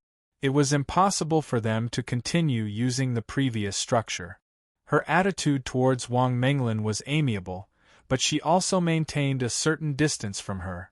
After saying that, Hundred Flower Fairy did not say anything else and retreated to the side, obviously leaving the decision to Wang Menglin. Hearing Hundred Flower Fairy's words, Wang Menglin was grateful. At the same time, her gaze fell on Wang Shanshe again. At this moment, Wang Shanshe, who had lost his last pillar of support, was no longer as calm as before. His face was pale as a sheet as he fell to the ground, looking extremely miserable. Wang Menglin stared coldly at Wang Shanshe as she walked towards him step by step. At this moment, Wang Shanshe spoke with a sorrowful expression on his face. "Miss, I was forced to do it. They forced me to do it. They were the ones who killed the family head. It has nothing to do with me." Wang Shanshe tried his best to defend himself. From a certain perspective, he was indeed forced. However, even so, he still could not deny that he had something to do with the death of Wang Menglin's father. Looking at the grief-stricken Wang Shanshe, Wang Menglin said coldly, "Where is my father's body? Also, where are the direct disciples?" Carefree Chinese Network Wang Menglin wanted to see her father one last time. However, after hearing her words, Wang Shanshe was stunned. Looking at his expression, it was obvious that he wanted to say something but stopped himself. Looking at Wang Shanshe's expression, the coldness in Wang Menglin's eyes intensified. Then, accompanied by Elder Li and the rest, Wang Menglin, Wang Shanshe and the rest went to the Wang family's dungeon. Some of the direct disciples were still locked up in the dungeon. Without interfering with the Wang family's affairs, Hundred Flower Fairy, the 3 ladies, and Xiao Luan found a small courtyard with good scenery to settle down temporarily. As for the rest, they controlled the Wang family members and followed Wang Menglin. The 4 of them sat in the courtyard. Hundred Flower Fairy said to Xiao Luan with a reproachful expression, "Luan Luan, you were too impulsive this time. You almost got into trouble. This time it was indeed very dangerous. If not for Xiao Chen's worry and specially ordered the 3 ladies to protect her secretly, the consequences would be unimaginable." Faced with Hundred Flower Fairy's reproach, Xiao Luan naturally lowered her head and admitted her mistake. She also knew that she had been too impulsive this time and didn't realize the potential danger. 100 Flower Fairy's reproach was also because she was worried about Xiao Luan's safety. But fortunately, the final result was good and nothing happened. After saying a few words, 100 Flower Fairy also sent a message to Xiao Chen in the sword sect. After hearing the news, Xiao Chen, who was far away in the sword gate, was also shocked for nothing. At the same time, he rejoiced. However, when he thought about how Xie Tian had been secretly targeting him, Xiao Chen's face turned completely dark. The injuries on his body were no longer a problem, and the next step was to go into closed-door cultivation to solve the problem of his left arm. This wasn't a big problem, and there was nothing to worry about. Right now, Xiao Chen was thinking of how to take care of Xie Tian as soon as possible. Immediately, Xiao Chen called Xianyuan Ling over to discuss how to deal with Xie Tian. Xie Tian was a thorn in Xiao Chen's side, so taking care of him as soon as possible was the best choice. Moreover, as the saying goes, one shouldn't be afraid of a thief stealing, but one should be afraid of a thief thinking about it. There was always a person secretly thinking about how to harm you. No one would like this feeling. Adding in the matter of Xiao Luan, Xiao Chen couldn't wait any longer. Who knew what kind of scheme Xie Tian would use this time, and who would make a move against the people by his side? After Xianyuan Ling arrived, Xiao Chen gave him a simple explanation of what happened. Hearing this, Xianyuan Ling thought for a bit before saying, "You want to directly make a move?" Xiao Chen's goal seemed to be to directly make a move against Xie Tian, but hearing this, Xiao Chen shook his head and said, "Wait until I've completely recovered before making a move. However, I'm guessing that after Xie Tian learns of his failure, he will hide himself again. With the people we've placed around him, it will be hard to hide from Xie Tian. So, I want Big Brother to increase the surveillance on Xie Tian. If necessary, you can have Master personally make a move to secretly monitor Xie Tian." They couldn't make a move for now, but they couldn't let Xie Tian run away. Otherwise, it would take a lot of effort to find him in the future. So, Xiao Chen's current request was to increase the surveillance on Xie Tian. If necessary, he wouldn't hesitate to have Jun Wuya personally make a move. Chapter 2672. Now was not the time to make a move against Xie Tian, but whether it was Xie Tian or the sword sect, they both knew that there was a difference in strength between them and Xie Tian did not have a large chance of winning. So, after failing to plot against Xiao Luan, Xie Tian might choose to hide and wait for an opportunity to make a move. Now was not the time to make a move against Xie Tian, but whether it was Xie Tian or the sword sect, they both knew that there was a difference in strength between them and Xie Tian did not have a large chance of winning. So, after failing to plot against Xiao Luan, Xie Tian might choose to hide and wait for an opportunity to make a move. After all, if he fought head-on, knowing that he did not have a large chance of winning, Xie Tian would not fight head-on. Moreover, this was Xie Tian's usual method and Xiao Chen was very familiar with it. So, the current Xiao Chen was not worried about how to eliminate Xie Tian, but rather how to prevent Xie Tian from escaping, making it hard for the sword sect to find him. For this, Xiao Chen did not hesitate to have Jun Wuya personally monitor Xie Tian. Hearing this, Xianyuan Ling gave a strong nod in response. Now was not the time to make a move against Xie Tian, but they couldn't let Xie Tian escape and hide. After discussing this matter, Xianyuan Ling quickly stood up and left, following Xiao Chen's orders. He had to strengthen his surveillance of Xie Tian. On the other side, after hearing that the Wang family's matter had failed, Xie Tian did not have much of an expression. He sat in the main seat and after hearing the report from the people below, Xie Tian softly said, "Understood." After everyone left and there was only Xie Tian left in the hall, Xie Tian's eyes turned ice-cold. This time's operation against Xiao Luan, Xie Tian thought that it was very precise, but he never thought that it would still fail in the end. The reason for the failure was not Xie Tian's own problem, but rather Xiao Chen being too cautious. Who would have thought that Xiao Chen would secretly have the 100-flower fairy and the other two girls protect Xiao Wan? It was not exaggerated to say that if it wasn't for the appearance of the 100-flower fairy and the other two girls, Xie Tian's operation this time would not have failed. Sitting in the main hall with cold eyes, Xie Tian knew that the following situation would only be worse for him. Xiao Chen's injuries should be almost healed, and as for his severed left arm, it was not a difficult matter for Xiao Chen. He only needed one closed-door cultivation and it would be healed. If an ancestor realm expert wanted to regenerate a limb, then it was a simple matter. Once Xiao Chen's was healed, Xie Tian's first target would be him.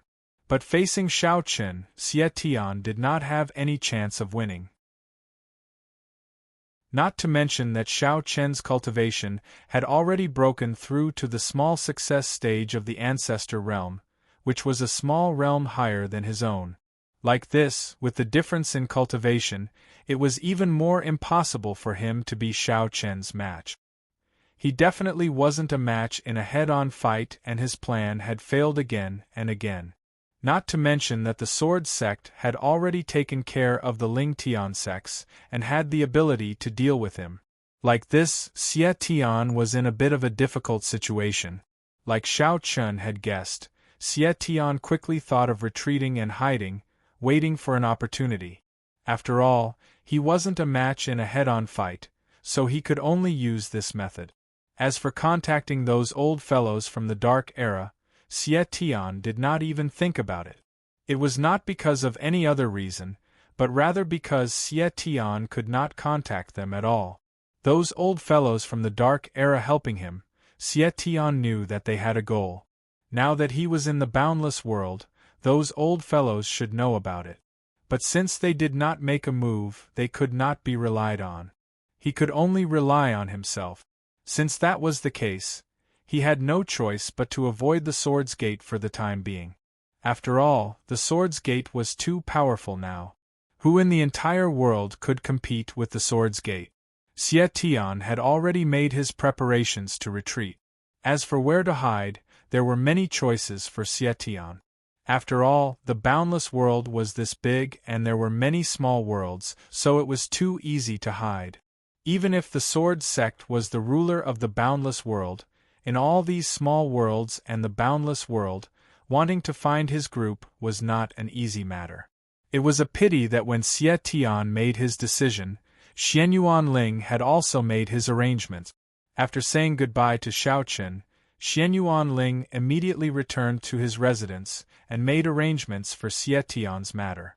First, the number of people in charge of monitoring Xie Tian had increased by quite a bit, even including the vice-sect master-level people of the Sword Sect. Secondly, Xianyuan Ling had ordered people to seal off the spatial channels that led to the various small worlds in the Great Thousand World, not allowing anyone to enter. Doing this was a precaution. If Xie Tian really escaped under their eyes, at least they didn't need to worry about Xie Tian running into a small world. Even if Xie Tian ran into a small world, the Sword Sect would immediately know, greatly reducing the search area.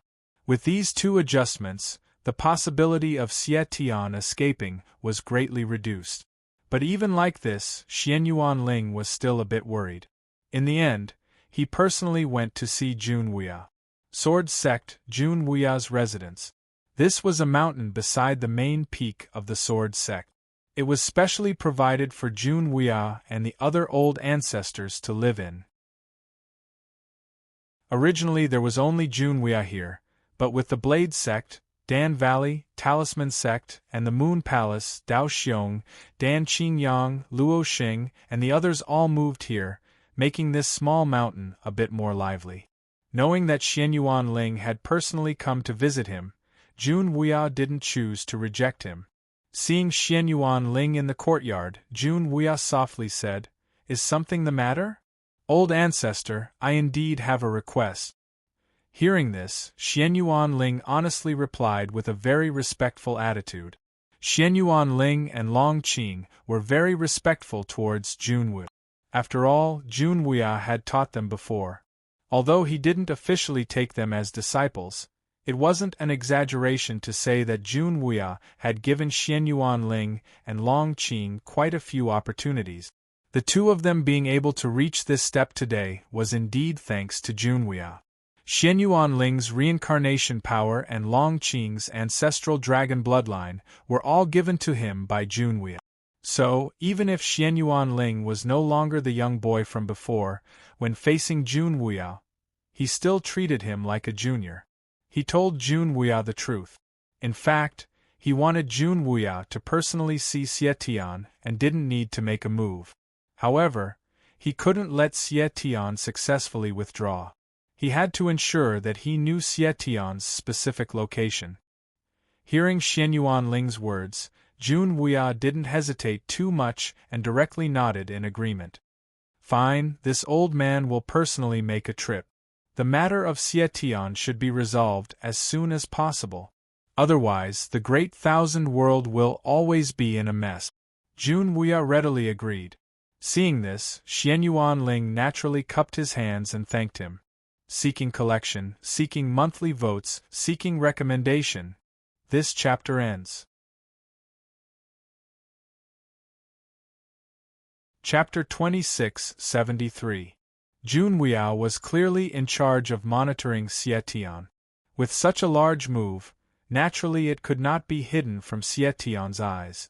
But at this point, the Sword Sect did not have any intentions of hiding anything. To put it bluntly, they were openly monitoring him. The only thing they didn't tell Xie Tian was that they were monitoring him and waiting for Shao Chen to come out to take care of him. Faced with the Sword Sect's large-scale actions, Xie Tian was so angry that his teeth itched.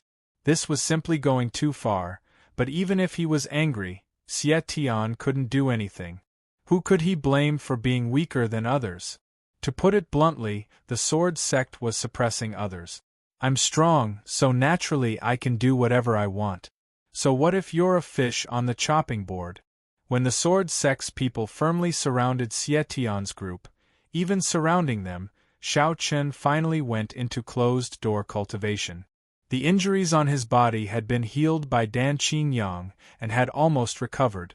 It had to be said, Dan Qingyang's name was not for nothing.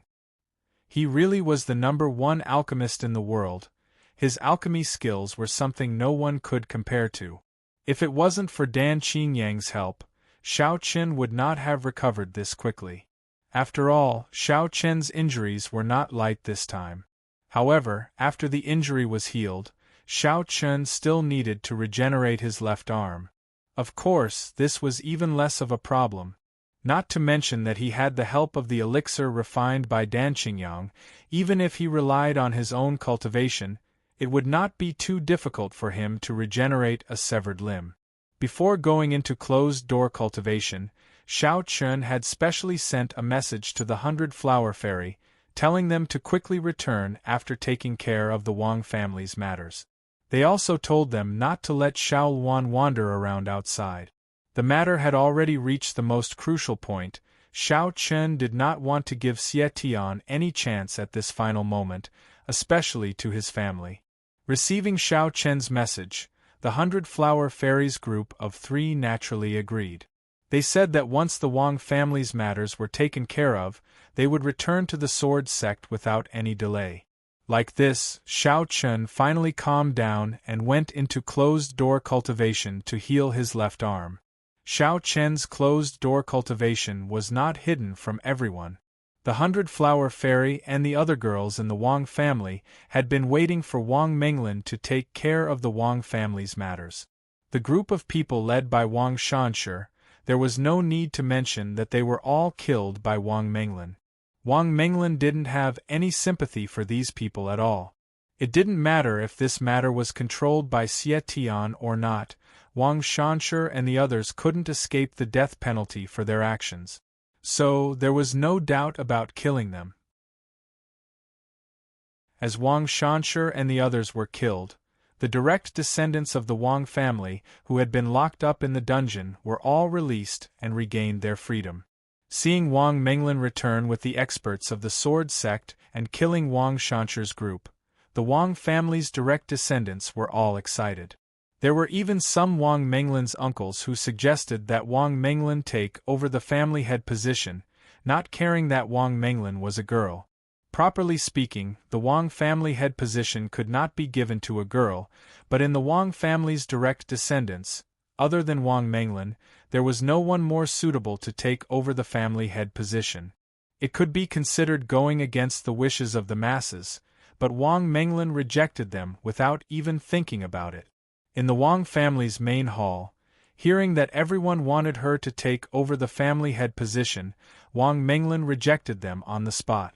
"Uncles, I am not interested in the family head position, so you should choose someone else for the family head position." Hearing Wang Menglin's direct rejection, the Wang family's high-level members were all stunned. They never thought that Wang Menglin would reject them. Love Literature Network nominating Wang Menglin to take over the family head position was already going against the teachings of their ancestors, but they had no other choice. Who would have thought that Wang Menglin would reject them? It was needless to say how attractive the position of the family head was to all the disciples of the Wang family. It was not difficult to tell from Wang Shansher's willingness to take the risk. However, Wang Menglin rejected him directly without any hesitation. It was as if the position of the head of the Wang family was nothing in Wang Menglin's eyes. In fact, it was indeed so. The family head position of the Wang family might be a dream for others, but in Wang Menglin's eyes, it was not attractive at all. What a joke, disregarding everything else. Was the Wang clan's clan head more valuable than the 10-sword maniacs of Swords Gate? Obviously not. Now that Wang Menglin was one of the top 10 sword fanatics in the sword sect, Wang Menglin would have to be crazy to give up the position of the sword sect's top 10 sword fanatics, or even withdraw from the sword sect to be the family head of the Wang family. Moreover, after being in the sword sect for so many years, Wang Menglin's horizons had been broadened. To be honest, Wang Menglin did not care about the small Wang family anymore. If it were not for the bloodline connection, Wang Menglin probably would not have cared about the Wang family's matters. Cleaning up the Wang family and avenging her father was all Wang Menglin could do. As for withdrawing from the sword sect for the Wang family, it was obviously impossible. Wang Menglin's uncles chimed in one after another after a moment of astonishment. "Menglin, you're right. The family head position is our Wang family's greatest glory. Now that you have the opportunity to become the family head, why would you reject it?" "That's right. Menglin, although our Wang family's vitality has been greatly damaged, we are still worthy of being the overlord of E province. Why would you reject it?" "Menglin, the Wang family needs you. As a member of the Wang family, isn't it your duty to revitalize the family?" Everyone tried to persuade her, but Wang Menglin did not take any action. After everyone finished speaking, Wang Menglin spoke indifferently. "I really don't have any thoughts about the family head position, nor am I willing. If I have to say something, it would be that I cannot withdraw from the sword sect. Uncles, Menglin will speak the truth. Menglin is now one of the top 10 sword fanatics in the sword sect. Don't you know which is more important between the Wang family's family head and the top 10 sword fanatics in the sword sect? Giving up one of the top 10 sword fanatics for the family head position, do you think this is worth it? Moreover, Menglin has seen and heard many things in the sword sect over the years. The Wang family's structure is too small, and it is not what Menglin wants. Between staying in a corner and soaring through the 9 heavens, Menglin chooses the latter. Therefore, I hope that uncles can understand. The Wang family's stage was too small for Wang Menglin. Although Wang Menglin's talent and current strength were enough for her to dominate E province, what was this? Was she a frog at the bottom of a well? Clearly, Wang Menglin did not wish for this. Her true stage was in the sword sect, not the Wang family. Chapter 2674. Wang Menglin's words left the upper echelons of the Wang family speechless. The position of family head that they thought to be incomparably noble was nothing in Wang Menglin's eyes. Wang Menglin's words left the upper echelons of the Wang family speechless. The position of family head that they thought to be incomparably noble was nothing in Wang Menglin's eyes. Indeed, compared to the 10 sword fanatics in the sword sect, the position of family head was nothing. Wang Menglin's choice was reasonable. Although to Wang Menglin, the competition in the Sword's Gate might be more intense, it was precisely because of this that those who could stand out could be considered the true prodigies of this era. Instead of sitting at the bottom of the well like a frog at the bottom of a well, why not step onto the real stage and compete with the other heaven's favorites? This was Wang Menglin's idea. Even if she had to work harder and face more dangers, Wang Menglin was not afraid. Seeing that everyone was silent, Wang Menglin stood up and said indifferently, "The Wang family's matter is over. As for the position of family head, I won't interfere. Uncles, you can decide for yourselves." After speaking, Wang Menglin stepped out of the main hall. Seeing Wang Menglin's departing figure, the upper echelons of the Wang family understood that this prodigy of the Wang family was getting further and further away from the family. The increase in her strength was one aspect, but more importantly, it was the change this time. After joining the Sword's Gate, Wang Menglin had rarely contacted the Wang family. At Wang Menglin's level, to be honest, the Wang family could no longer provide her with any help. Previously, Wang Menglin might still be thinking about her father, so she kept in touch with the Wang family. But this time, with the death of Wang Menglin's father, the contact between Wang Menglin and the Wang family would probably become less and less. But no matter what, Wang Menglin was the pride of the Wang family. In the future, anyone who wanted to make a move against the Wang family would have to think about whether they could deal with Wang Menglin. Otherwise, this matter would be a lesson for them. After rejecting the Wang family's invitation without hesitation, Wang Menglin left the main hall and went to find Xiaoluan. At the same time, she also saw 100 Flower Fairy and the other 2 ladies. Facing the 3 ladies, Wang Menglin no longer had the confidence from before. She became very respectful, even a little nervous and fearful. She respectfully bowed to the 3 ladies and said, "Disciple greets, madam." "No need to be so reserved, sit." Flower Fairy gently smiled and gestured for Wang Menglin to take a seat. Wang Menglin Saturday. And she personally poured a cup of tea's head. She personally poured a cup of tea and asked Wang Menglin's. Wang Menglin's matter. A Flower Fairy personally poured a cup of Menglin's. She. And personally, Fairy poured a cup of the family herself. Her of the family. Was Saturday. SB's. In Wang Menglin's eyes, the difference between Flower Fairy and the Wang family was like the difference between an immortal and a mortal. In front of her own family, Wang Menglin could be incomparably confident. However, in front of Flower Fairy, Wang Menglin was very reserved. This was the difference in strength. It was also Wang Menglin's goal. Although Wang Menglin knew that she might not be able to reach the heights of Flower Fairy and the other 2 ladies in her lifetime, as long as she was in the Sword Sect, Wang Menglin would continue to improve. As for how far she could go in the end, no one could say for sure. Hearing Flower Fairy's question, Wang Menglin respectfully replied, "Yes, it's all done. Then let's go back tomorrow. The situation is complicated now. It's dangerous to be outside. This is also the sect master's intention." Flower Fairy smiled. Since the Wang family's matter had been settled, there was no point in staying any longer. Wang Menglin didn't refuse.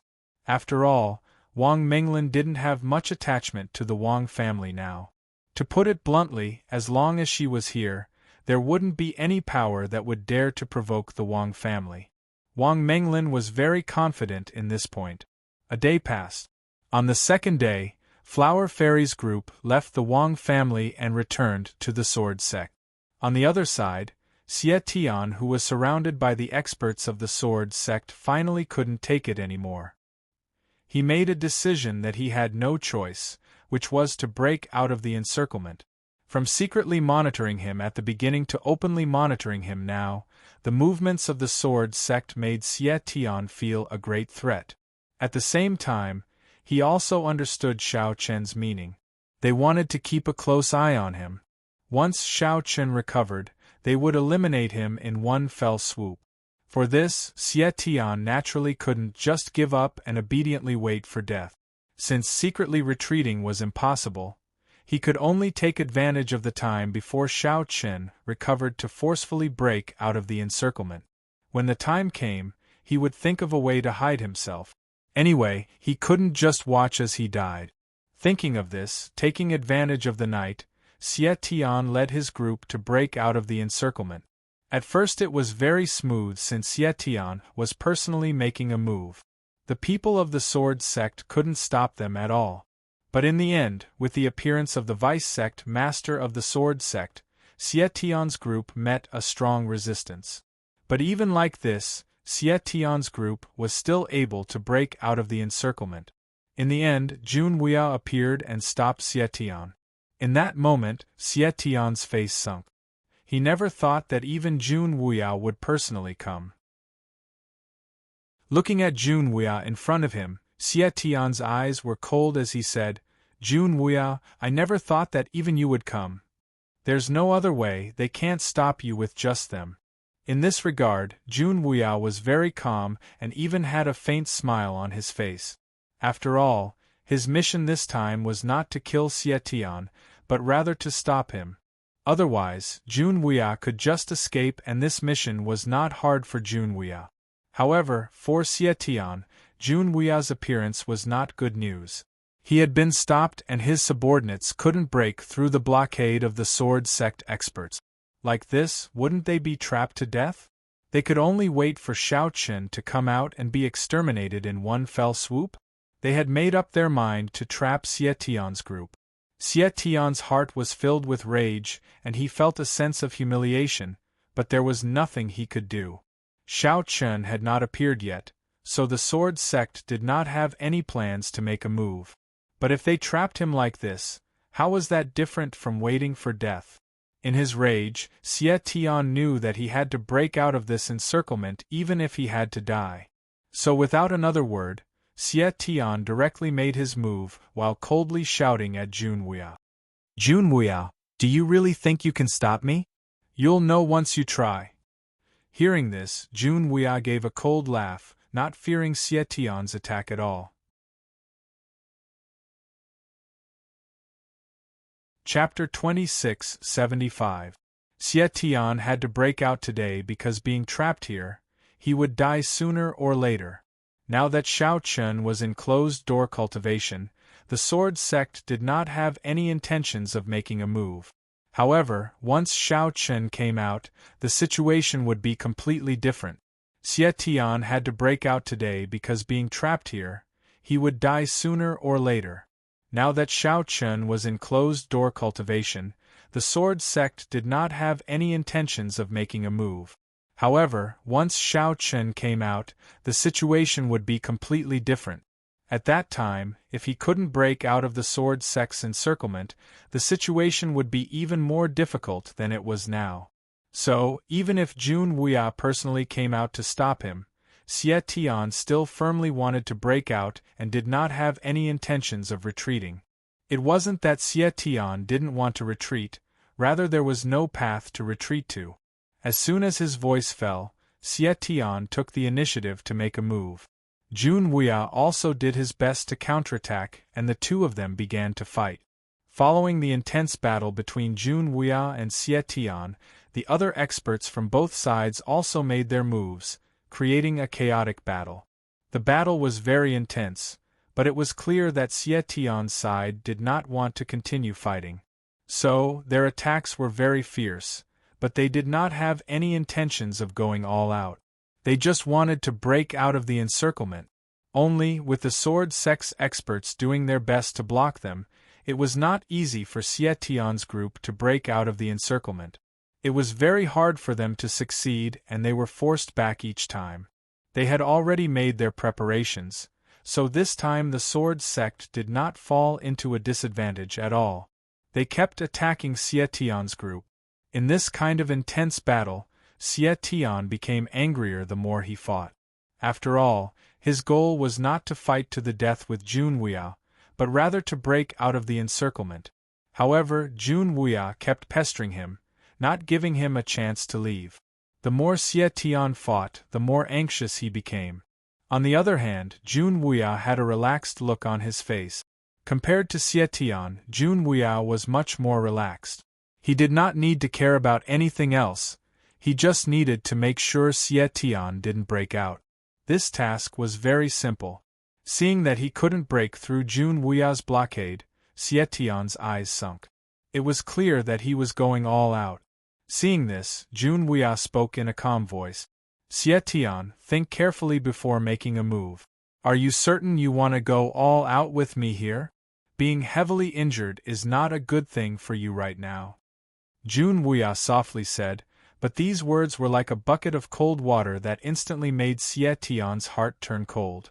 Xie Tian did indeed want to go all out with Jun Wuya just now, but with Jun Wuya's words, this idea was quickly rejected by Xie Tian.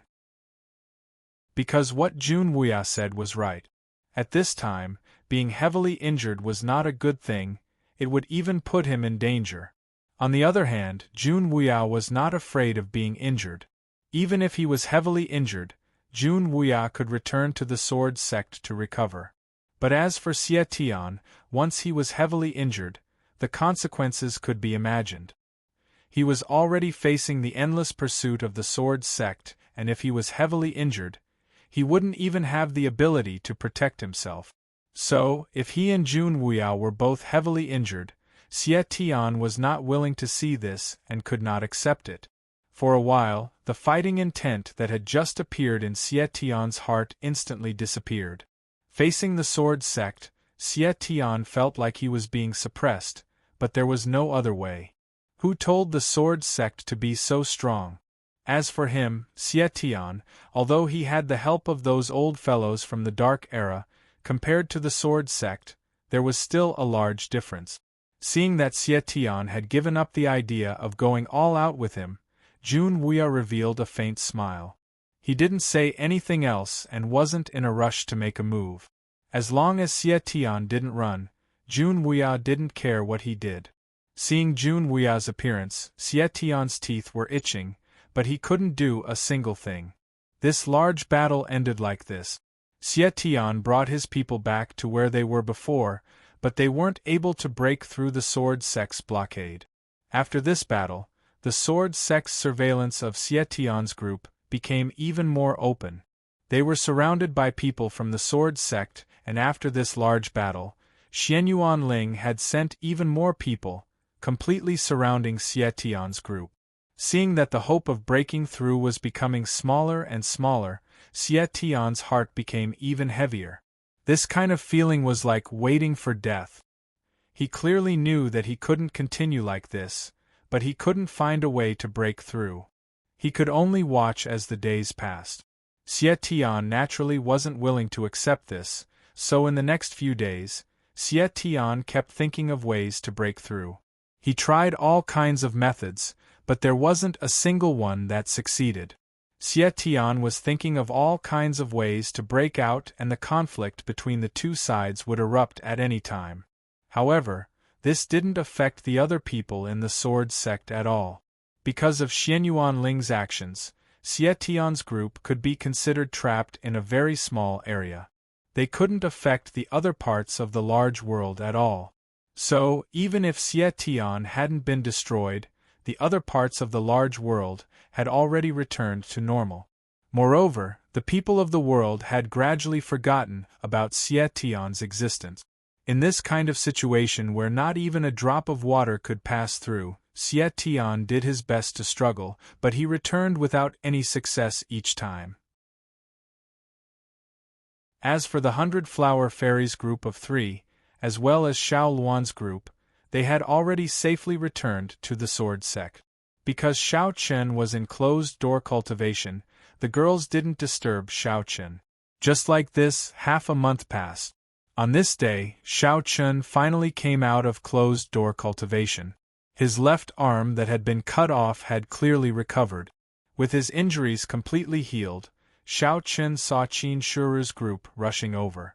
After seeing the 100 Flower Fairies group, Xiao Chen revealed a faint smile. The 3 girls returning safely made Xiao Chen unconsciously let out a sigh of relief.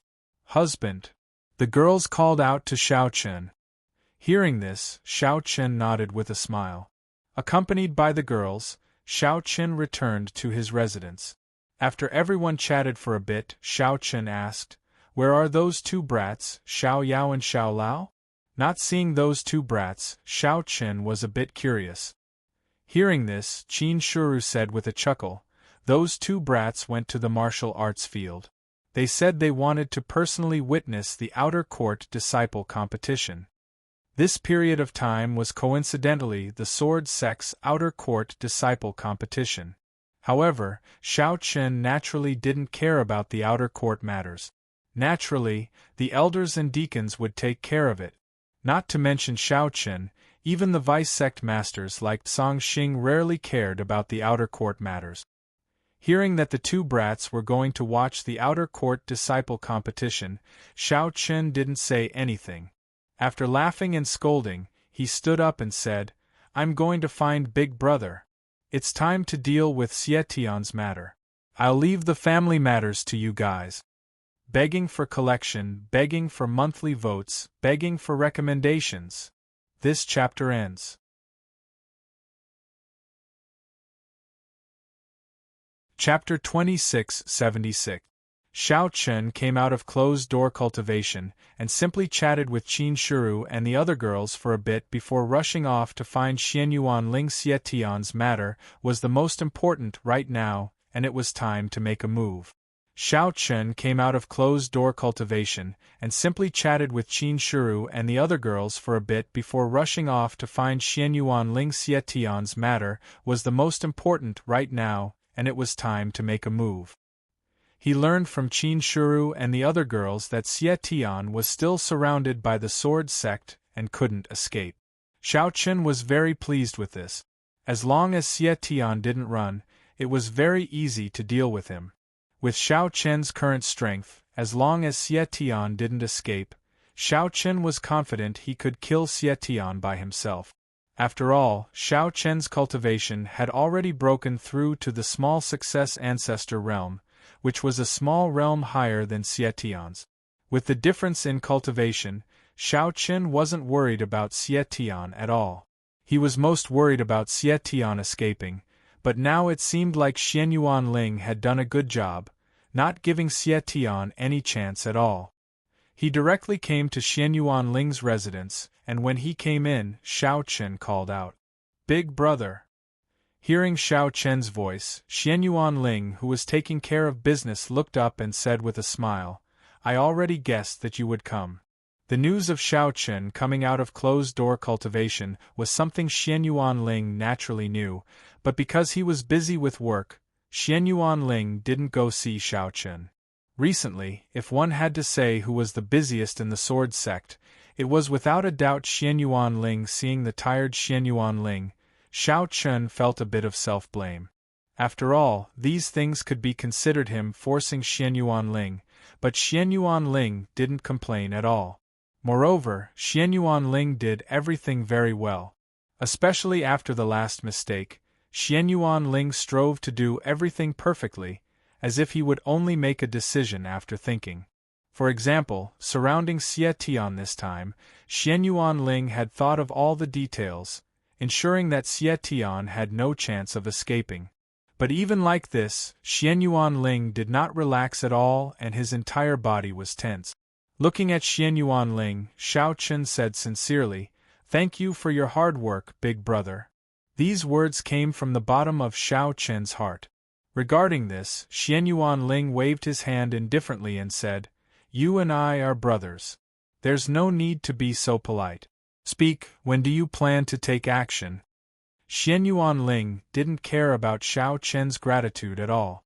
Between brothers, Xianyuan Ling could give his all for Xiao Chen, not to mention this little bit of hard work.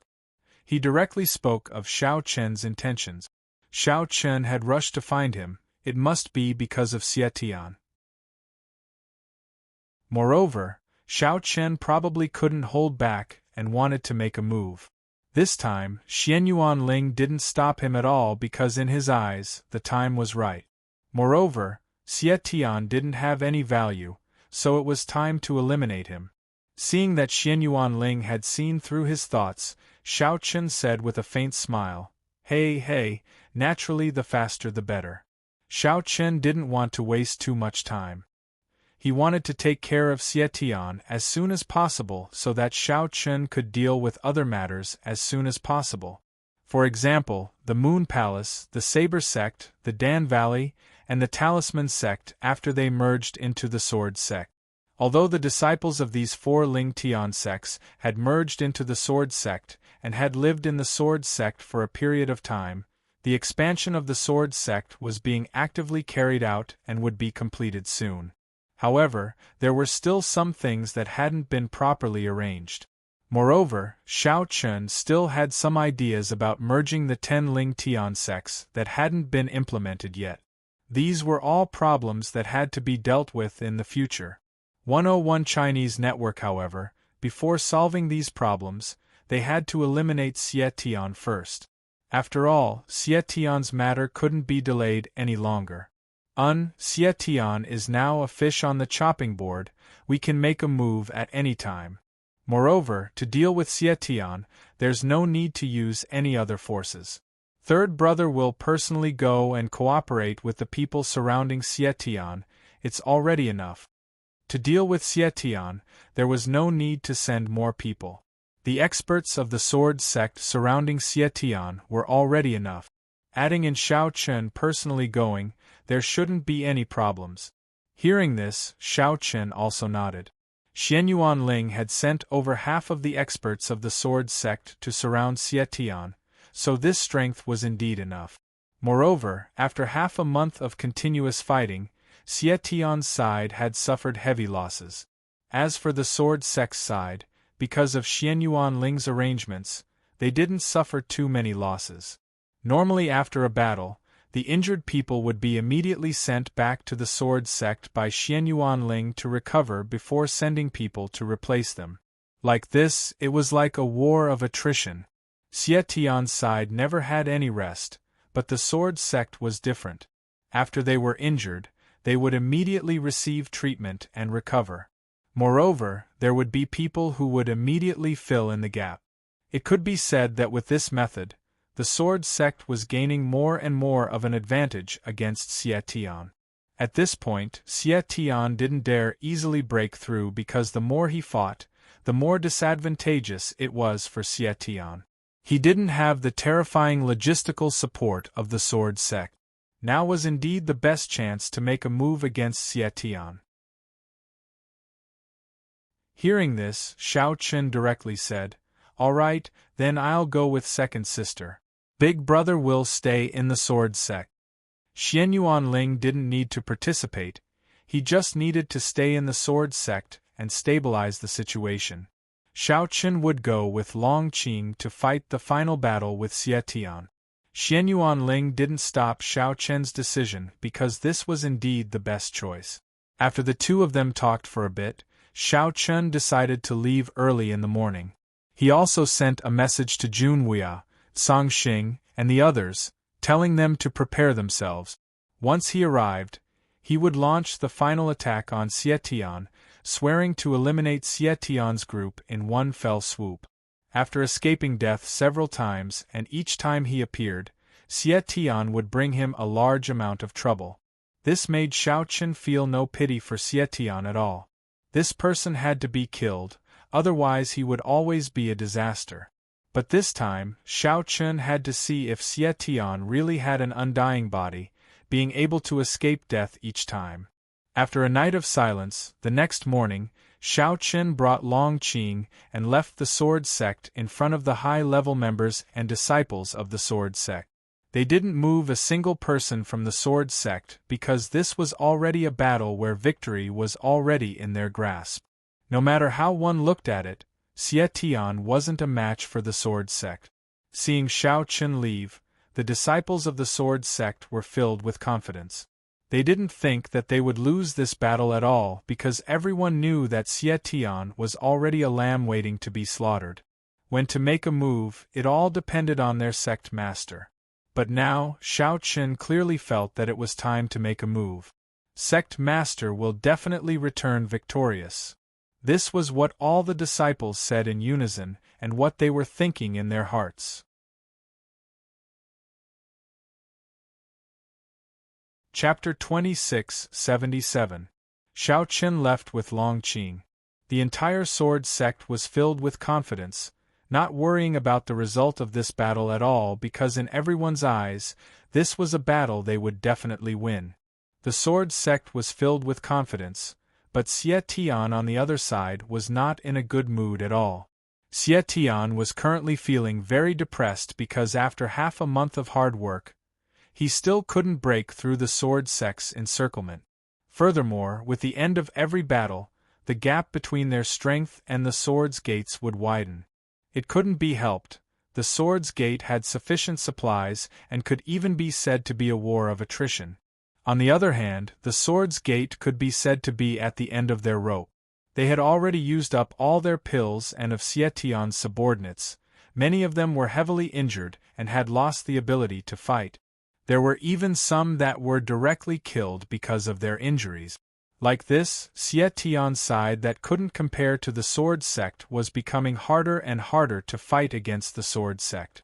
It was also because Xie Tian's subordinates had used a secret technique to increase their strength, so they were completely loyal to him. There was no chance of them betraying him, otherwise in this situation, there would have already been people who had second thoughts.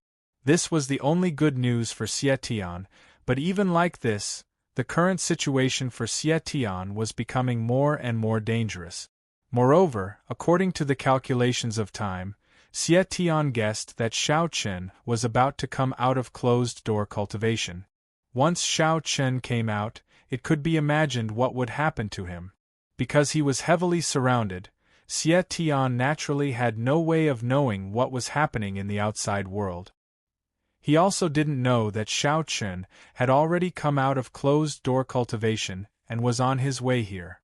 The situation was even more dangerous than he imagined.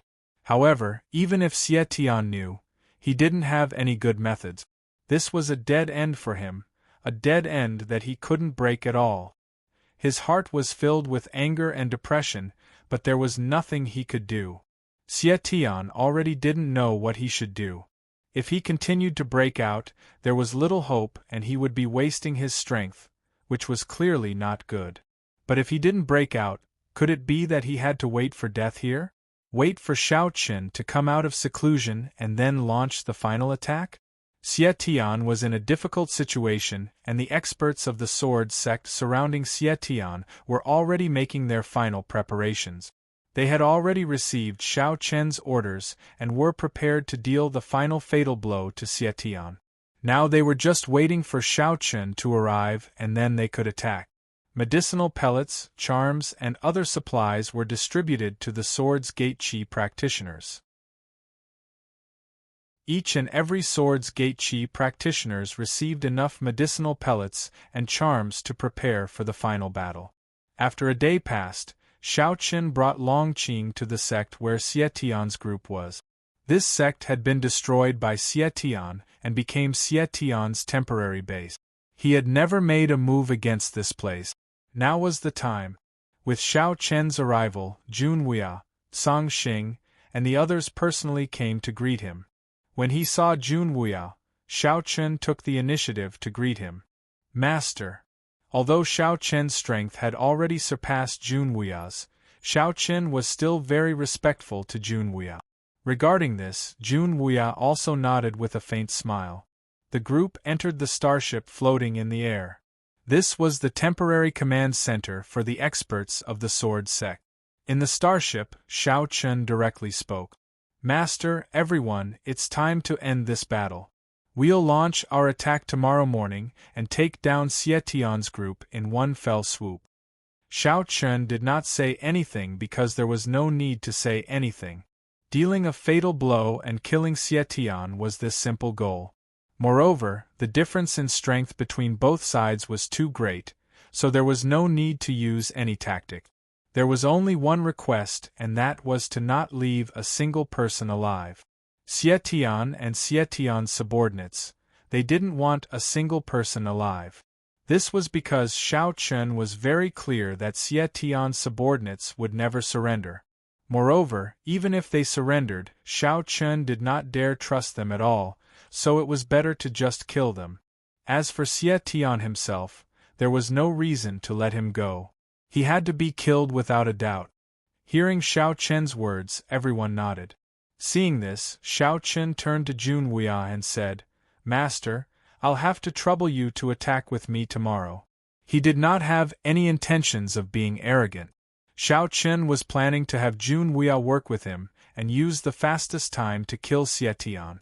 Although even if it was a one-on-one, Xiao Chen was certain he could kill Xie Tian, who knew if Xie Tian had any tricks up his sleeve.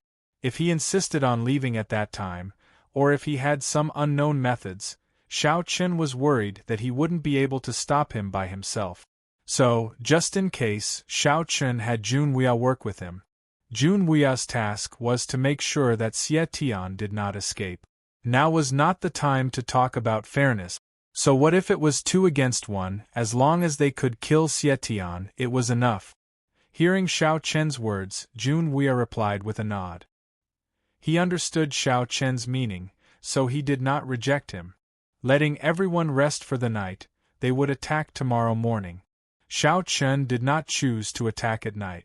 Although they could use the cover of the night to catch them off guard, Xiao Chen did not have any intentions of doing so. The reason was very simple. Although using the cover of the night could cover the movements of the sword sect, under the cover of the night, it could also help Xie Tian's group hide their movements. Moreover, with the sword sect's overwhelming strength, they did not need to use these kinds of tricks. Secondly, the sword sect's goal was to kill Xie Tian's group. Under the cover of the night, who could guarantee that there wouldn't be a fish that escaped the net? So, if they attacked early in the morning, no one would be able to hide.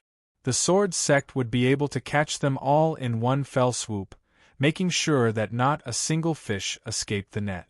So, attacking during the day was more advantageous for the sword sect.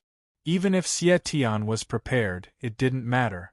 Anyway, with their strength, Xie Tian was just a trapped beast.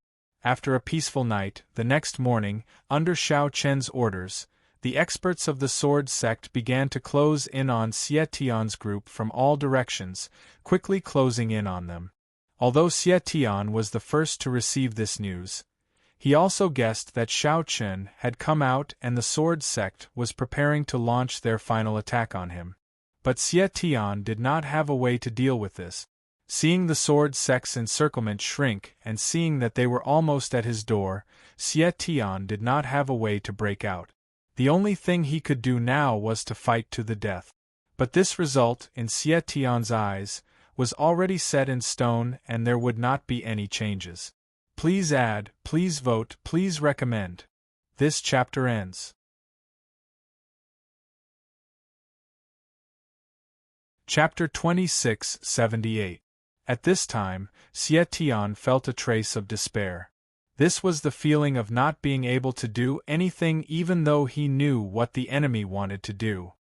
He knew that Xiao Chen was about to launch the final attack, but he couldn't do anything about it. At this time, Xie Tian felt a trace of despair. This was the feeling of not being able to do anything even though he knew what the enemy wanted to do. He knew that Xiao Chen was about to launch the final attack, but he couldn't do anything about it. This kind of feeling was very uncomfortable, powerless, and helpless. It was like he could only resign himself to the will of the heavens. In the main hall, Xie Tian's heart was filled with more and more rage. Seeing that there was no other path to take, Xie Tian suddenly stood up and angrily shouted, "My life is up to me, not the heavens. Xiao Chen, if you want to fight, then come." Being forced into a dead end, Xie Tian didn't think of anything else. Was there no other way? Then he wouldn't think about it. At worst, it would just be a fight. Even if the outcome was already decided, so what? Everything would only be known after the fight. As soon as his voice fell, Xie Tian didn't think about anything else as he led his people into the air. In the air above the sect, Xie Tian quickly waited for Shao Chen, who had personally led his people over. Both sides stood in the air, facing each other. But in terms of numbers, the sword sect had the absolute advantage. After a series of fierce battles, Xie Tian had over 1,000 experts under him, but now there were less than 600 people left. It could be said that he had lost almost half of his forces.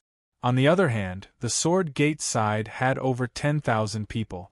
Moreover, these people were the true elites of the Sword Gate and their cultivations were not weak. Just by looking at them, one could tell what the outcome of this battle would be. However, it was like Xie Tian had thought it through. There was no anger or fear in his eyes, there was only a strong fighting intent. It wasn't that Xie Tian didn't want to surrender, but Xie Tian knew that even if he chose to surrender, Shao Chen would not let him go. With the relationship and enmity between the two of them, it was impossible for Shao Chen to agree. Even if there was no enmity, would Shao Chen allow Xie Tian to continue living? Letting Xie Tian live was equal to placing a time bomb beside him that could explode at any moment. So, no matter how one looked at it, Shao Chen would not let Xie Tian go. Understanding this, Xie Tian also knew that he could only fight with all his might. Even if he died in the end, so what? His eyes were filled with fighting intent as he looked at Shao Chen. Faced with Xie Tian's gaze, Shao Chen couldn't help looking at Xie Tian in a different light. When death was at hand, Xie Tian was not like the others, thinking about how to survive. Rather, he was like a warrior, filled with fighting intent. Although they were enemies, Xie Tian's performance at this moment made Shao Chen secretly praise him. It was no wonder he could become the leader of the evil path, someone who had almost subverted the entire world. Putting aside their factions and grudges, Xie Tian could at least be considered an indomitable martial artist. He was truly worthy of his legendary life. Faced with this kind of Xie Tian filled with fighting intent, Shao Chen suddenly changed his thoughts from before. Looking at Xie Tian, Shao Chen said with a serious expression, "Xie Tian, you want to fight?" "Yes." Hearing this, Xie Tian gave a concise reply. "All right, I'll satisfy you." He was planning on attacking Xie Tian with Junwuya, but seeing Xie Tian in front of him, Shao Chen changed his mind. He wanted to have a fair fight with Xie Tian. This was a form of respect for Xie Tian. Don't call it childish, sometimes it was like this. Even if they were enemies, there were still some people who were worthy of respect. Ancient Chinese hearing Shao Chen say these words, Xie Tian's fighting intent soared into the sky. From Shao Chen's words, Xie Tian could feel a trace of respect. Shao Chen was willing to have a fair fight with him. This was a form of recognition of an enemy like him. Although Xie Tian and Shao Chen would never be friends, this did not deny that Shao Chen recognized Xie Tian. Looking back, although Xie Tian's schemes were deep and his methods could even be considered despicable, it was all for the sake of winning. Just talking about himself, who wouldn't dare to admit that he was an ambitious person who could stir up the entire boundless world. His fighting intent continued to rise as Xie Tian looked at Shao Chen with fighting intent. All right. After saying this, a terrifying aura suddenly erupted from Xie Tian's body. Shao Chen was not willing to be outdone. His fighting intent soared, and his might soared into the sky. The sword world instantly enveloped the two of them. Shao Chen was determined to have a fair fight with Xie Tian, so Junwuya did not say anything about this. Looking at Xie Tian, the expression in Junwuya's eyes also changed slightly. No matter what, this was an opponent worthy of respect. Shao Chen made the first move. With a thought, the dustless sword appeared in his hand and he slashed out. He directly used the Emperor's sword, using a killing move as soon as he made his move. He did not have any intention of holding back at all. Since this was the final battle between the two of them, Xiao Chen would not hold back because this would be disrespecting himself and Xie Tian. Seeing Xiao Chen take the initiative to attack, Xie Tian did not dodge at all. Rich blood qi continued to gather in front of him, finally forming countless blood-colored skeletons. The sword's edge slammed into these blood-colored skeletons, and for a while, the sky exploded as a terrifying might wildly spread out. With the eruption of Xiao Chen and Xie Tian's battle, the battle between the sword sect members and Xie Tian's subordinates also began. However, both sides had a tacit understanding, taking the initiative to distance themselves from Xiao Chen and Xie Tian. It was as if no one was willing to interfere in the battle between the two of them. This was a battle between Xiao Chen and Xie Tian. No one was qualified to interfere. This was perhaps the final battle of Xie Tian's life. Just like Xiao Chen, Xie Tian could be said to have relied on his iron fists to fight his way up, finally reaching the peak. Since this was the final battle and the end, Xie Tian was worthy of this result. With a head-on collision, Xie Tian was at a disadvantage without any surprise, but he still managed to block Xiao Chen's attack. Only when this attack fell, Xiao Chen did not give Xie Tian any time to breathe. He used Realm Flash and instantly appeared in front of Xie Tian, slashing out with his sword. Seeing this, Xie Tian did not hesitate as he reached out with his right hand, grabbing at the dustless sword in Xiao Chen's hand. There was a rich blood qi surrounding his hand, just like a ghost claw. The ghost claw tightly grabbed Xiao Chen's dustless sword and was not injured at all. At the same time, Xie Tian's other hand clenched into a fist as he fiercely punched out at Xiao Chen. Facing this, Xiao Chen did not show any weakness as he sent out a fist that collided with Xie Tian's. The fight between the two of them could be said to be a fight where every fist met flesh. Neither of them had any intention of dodging. Faced with the other's attack, both of them did not hesitate to face it head-on. This also caused the intense fight between the two to be extremely intense right from the start. It could even be said that it caused one's blood to boil. It was really rare to see two ancestor stage experts fighting in such a manner. Chapter 2679. Fighting head-on, not stopping until one of them died. Both of them were like this, not having any intention of retreating. Xiao Chen was determined to kill Xie Tian, and Xie Tian had nowhere to run or retreat. He just wanted to use this final battle to display his true strength. At this moment, Xie Tian and Xiao Chen did not have anything else in their minds. They were only thinking about how to kill the other party. They did not have any tricks or schemes, they were just competing with strength. As the two fists collided, terrifying shockwaves swept across the horizon. Such a battle could be said to have caused the hearts and minds of everyone present to tremble. In fact, it was the first time for many people to feel such terrifying shockwave. This was the strength of an ancestor realm expert.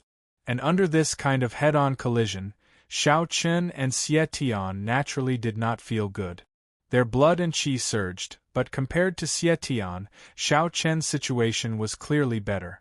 After all, in terms of cultivation, Xiao Chen was stronger than Xie Tian. In terms of strength, Xiao Chen was also slightly stronger. So, after several rounds of head-on clashes, Xiao Chen gradually took the initiative. The sword realm suppressed Xie Tian, making it so that Xie Tian could not display his full strength. On the other hand, Xiao Chen became braver as he fought. Every time he slashed out, sword glows would fly across the sky, making it hard for Xie Tian to deal with. From the beginning, Xiao Chen did not plan on holding back and used his full strength. After fighting with Xie Tian for so many years, it was time to end it. Although at this final moment, Xie Tian's performance made Xiao Chen look at him in a new light, at the same time making Xiao Chen give him enough respect and willing to fight him fairly. Even like this, Xiao Chen would not let him live just because of this. Xie Tian had to die. Not to mention how Xiao Chen looked at him. He was still an enemy, so Xie Tian had to die today. The Emperor's sword slashed out again and again. Facing Xiao Chen's fierce attacks, although Xie Tian found it hard to deal with, he did not have the slightest intention of retreating. His fighting intent did not decrease and his eyes turned red. He did not care about the injuries on his body or the blood flowing from the corner of his mouth. Xie Tian turned a deaf ear to it and did not care about it at all. Since this was the final battle, he would fight until there were no regrets. Even if the battle had already ended from the beginning, he would not give up even if he knew he was not a match. Dense blood energy gathered around Xie Tian and covered most of the sky. This blood energy covered the sky and even the sun's light was like this. And under the cover of this blood energy, Xie Tian was also constantly fighting back, competing with Xiao Chen's sword qi. He threw out a punch and the blood and qi condensed into a pair of iron fists that slammed down on Xiao Chen. Xiao Chen slashed out with his sword and tore apart Xie Tian's iron fists. He did not stop as he took a step forward. At the same time, he slashed out with the sword in his hand. A golden sword glow flew across the sky and instantly appeared in front of Xie Tian. This sword was not weaker than the Emperor's sword, but it was several times faster than the Emperor's sword. It was comparable to the Realm Flash. This was also a new move that Xiao Chen had comprehended after breaking through to the progenitor realm. He had fused the Realm Flash with the Emperor's sword as a foundation, allowing his sword to possess the ability of the Realm Flash, thus increasing the speed of his attacks. It was indeed like teleportation. Moreover, the sword qi of this sword had turned completely golden. Faced with this sudden attack that seemed like it came out of thin air, Xie Tian didn't have time to react at all as he was hit by the sword. Instantly, a bone-deep wound appeared on his chest and Xie Tian was sent flying by this sword. Latest, the Emperor's sword with the Realm Flash ability was indeed hard to defend against, but this was not the end. Just this sword alone was not enough to cause fatal injuries to Xie Tian. Xiao Chen was very clear on this point, so after Xie Tian was hit, Xiao Chen did not stop and slashed out several more times. Instantly, 3 golden sword glows appeared around Xie Tian and surrounded him at the same time. Faced with the same 3 golden sword glows, Xie Tian could not resist at all. His eyes revealed a look of despair as he watched the 3 golden sword glows hit him.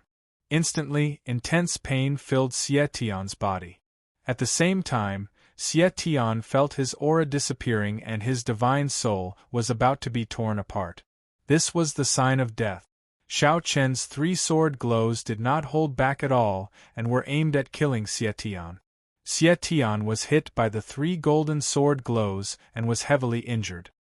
His divine soul was heavily injured and he was on the verge of death.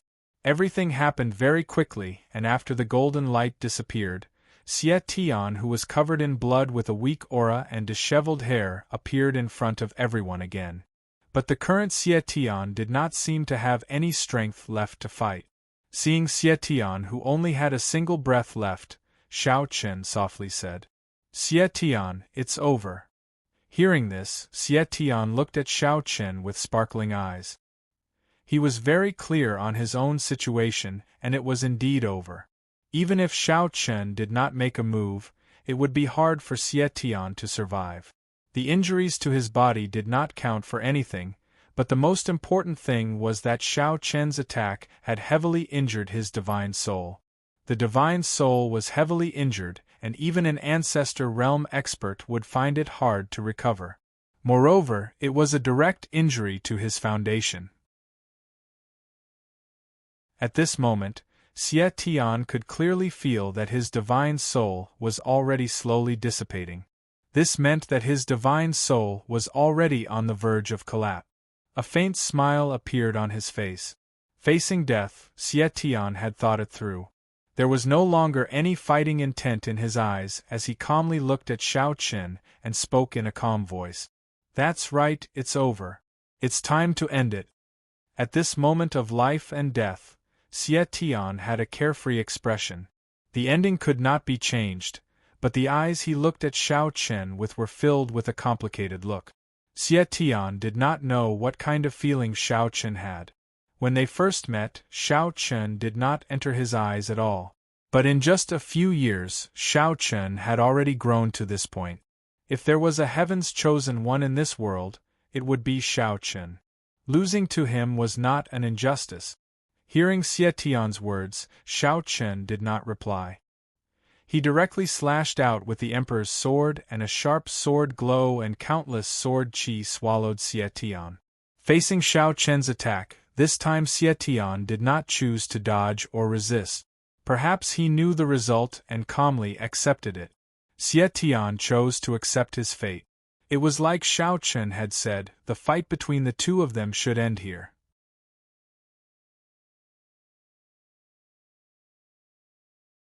Chapter 2680. The Emperor's sword's dazzling sword glow and countless sword qi instantly swallowed Xie Tian. With this slash from Xiao Chen, Xie Tian's aura also quickly disappeared. The Emperor's sword's dazzling sword glow and countless sword qi instantly swallowed Xie Tian. With this slash from Xiao Chen, Xie Tian's aura also quickly disappeared.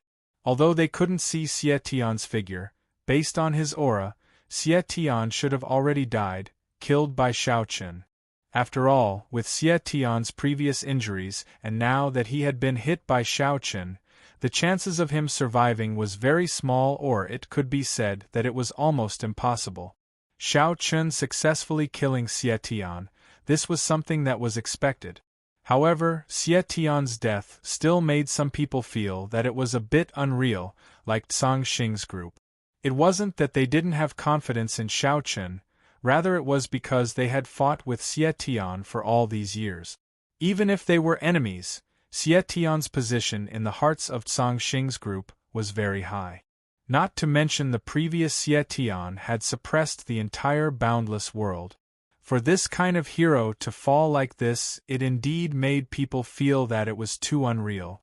But no matter what, Xie Tian had still fallen in the end. This was something that everyone was very clear on. With Xie Tian dead, his remaining subordinates naturally wouldn't be able to cause any waves. But when everyone was secretly letting out a sigh of relief, Xiao Chen's expression slightly changed. He couldn't feel Xie Tian's aura before and he should have died, but at this time, from the endless sword qi, there was actually an aura that was slowly being released.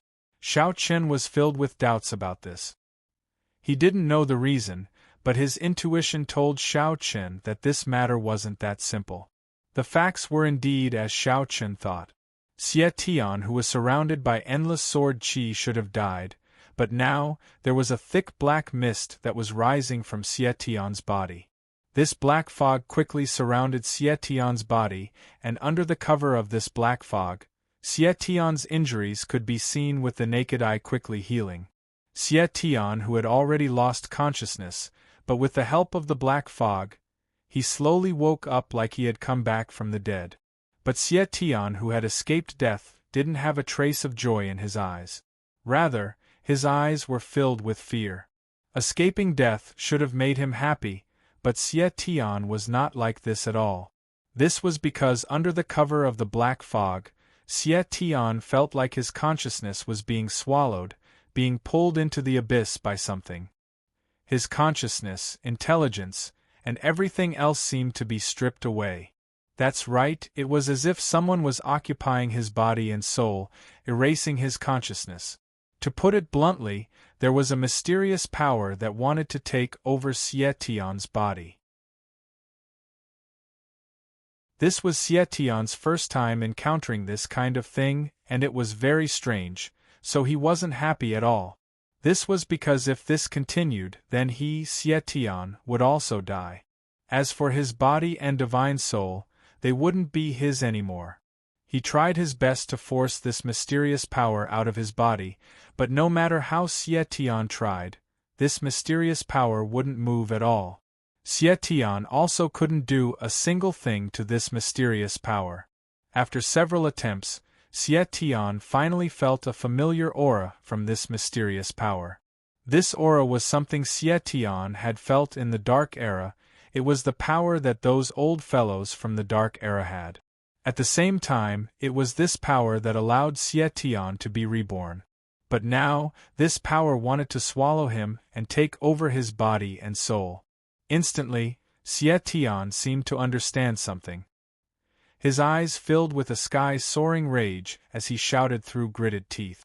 "Old farts, you tricked me!" This power had been injected into his body from the beginning by those old fellows from the Dark Era. At this time, Xie Tian also reacted. It was very likely that those old fellows from the Dark Era had been plotting against him since the beginning. Perhaps in the hearts of those old guys from the Dark Age, they never thought that he would be a match for the Sword's Gate and Shao Qin. The reason why they resurrected him and even helped him seemed like they were generous, but to put it bluntly, it was just an experiment. They used this mysterious power to do an experiment. They wanted to see if this power could replace a person's consciousness and control their body and soul, creating a new person that would only listen to orders. Thinking of this, the rage in Xie Tian's heart couldn't be suppressed. He could only watch as his body and soul were slowly eroded, but he couldn't do a thing. This kind of feeling one could only understand after personally experiencing it. Along with Xie Tian's angry curses, the sword glow and sword qi slowly dissipated and Xie Tian's figure appeared in front of Shao Qin once again. However, the current Xie Tian was completely different from before. Xie Tian's body was currently covered in black mist and his aura had completely recovered. The injuries from before had also healed in a short period of time. Seeing Xie Tian appear in front of him again, Shao Qin's brows slightly knit. With a single glance, Shao Qin could see that Xie Tian's current state was not right. It was like a completely different person compared to before, giving Shao Qin a strange feeling. He didn't know why Xie Tian had changed like this and Shao Qin couldn't explain it for a while. However, Shao Qin was certain that the current Xie Tian was even harder to deal with than before. This was what Shao Qin's intuition told him. Although he didn't have any proof, Shao Qin firmly believed it. It was like he was a completely different person. While Shao Qin was doubtful, Xie Tian used the last bit of his consciousness to angrily roar at Shao Qin. "Shao Qin, kill me, kill me!" Xie Tian wanted Shao Qin to kill him, and there was a trace of pleading in his voice, which made people feel even more strange. Actually, Xie Tian's thoughts were very simple. Since his body and soul didn't belong to him anymore, what was the point of living? It was better to die. Following Xie Tian's angry roar, very quickly, Xie Tian's expression completely changed. From his previous anger to his current expressionless face, it was as if the words just now didn't come from Xie Tian's mouth. Looking at Xie Tian in front of him, Shao Qin asked in a cold voice, "Who are you?" Although he didn't know what happened to Xie Tian, Shao Qin was certain of one thing. The Xie Tian in front of him was no longer Xie Tian. Please add, please vote, please recommend. Chapter 2681. Shao Qin looked at the unfamiliar Xie Tian in front of him. Although his appearance didn't change at all, the feeling he gave to Shao Qin was incomparably unfamiliar, like he wasn't a person at all. Shao Qin looked at the unfamiliar Xie Tian in front of him. Although his appearance didn't change at all, the feeling he gave to Shao Qin was incomparably unfamiliar, like he wasn't a person at all.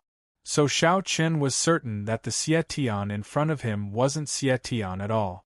However, as soon as Shao Qin's voice fell, Xie Tian's reply was to attack without any warning. Kill. After coldly spitting out the word, kill, Xie Tian took a step forward and charged at Shao Qin in an instant.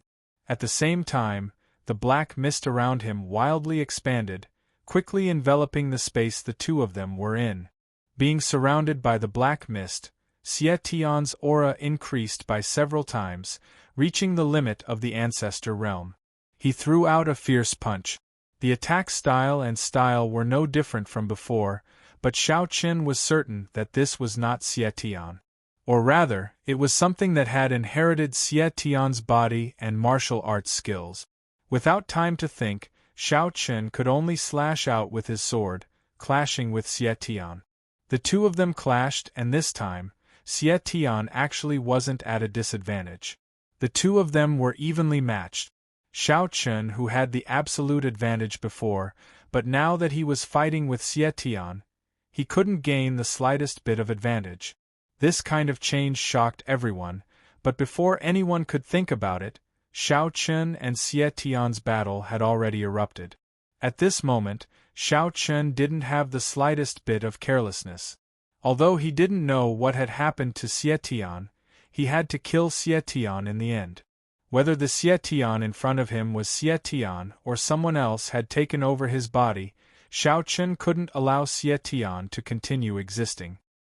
His eyes became sharp and Xiao Chen did not show any mercy when he attacked, being incomparably ruthless. On the other hand, Xie Tian maintained the same expression from beginning to end, not showing any changes at all. The two of them fought an intense battle, and this battle was even more intense than before. Moreover, Xiao Chen's fight with Xie Tian was no longer as easy as before. The golden slash fused with the realm flash didn't have much of an effect on the current Xie Tian because each time Xiao Chen attacked, Xie Tian would block it. His defense, strength, speed, and reflexes had all improved significantly, but his cultivation remained the same. Even though it had increased, it still hadn't broken through to the Emperor realm. There were large changes in all aspects, but for Xiao Chen, he couldn't care about this right now. The most important thing right now was to kill Xie Tian. As for what happened to Xie Tian, it wouldn't be too late to slowly investigate it later. A fierce battle broke out, and in the blink of an eye, the two of them had already exchanged hundreds of blows. Their attacks were extremely fast, and the space around them was constantly torn apart by the shock waves from their battle. The black fog and sword chi constantly collided, contended, and fought against each other. The sword in Xiao Chen's hand turned into a rain of swords that constantly attacked Xie Tian. In a battle of this level, others naturally couldn't interfere. As for Junwuya, Xiao Chen didn't let him interfere, and let him focus on dealing with Xie Tian's subordinate. With Junwuya's help, they could greatly reduce the casualties on the sword sex side. As for Xie Tian, Xiao Chen was still confident that he could defeat him. This battle lasted for 3 days. The two of them fought from the Great Thousand World to the Void, and their injuries weren't light. Xiao Chen himself was also quite injured.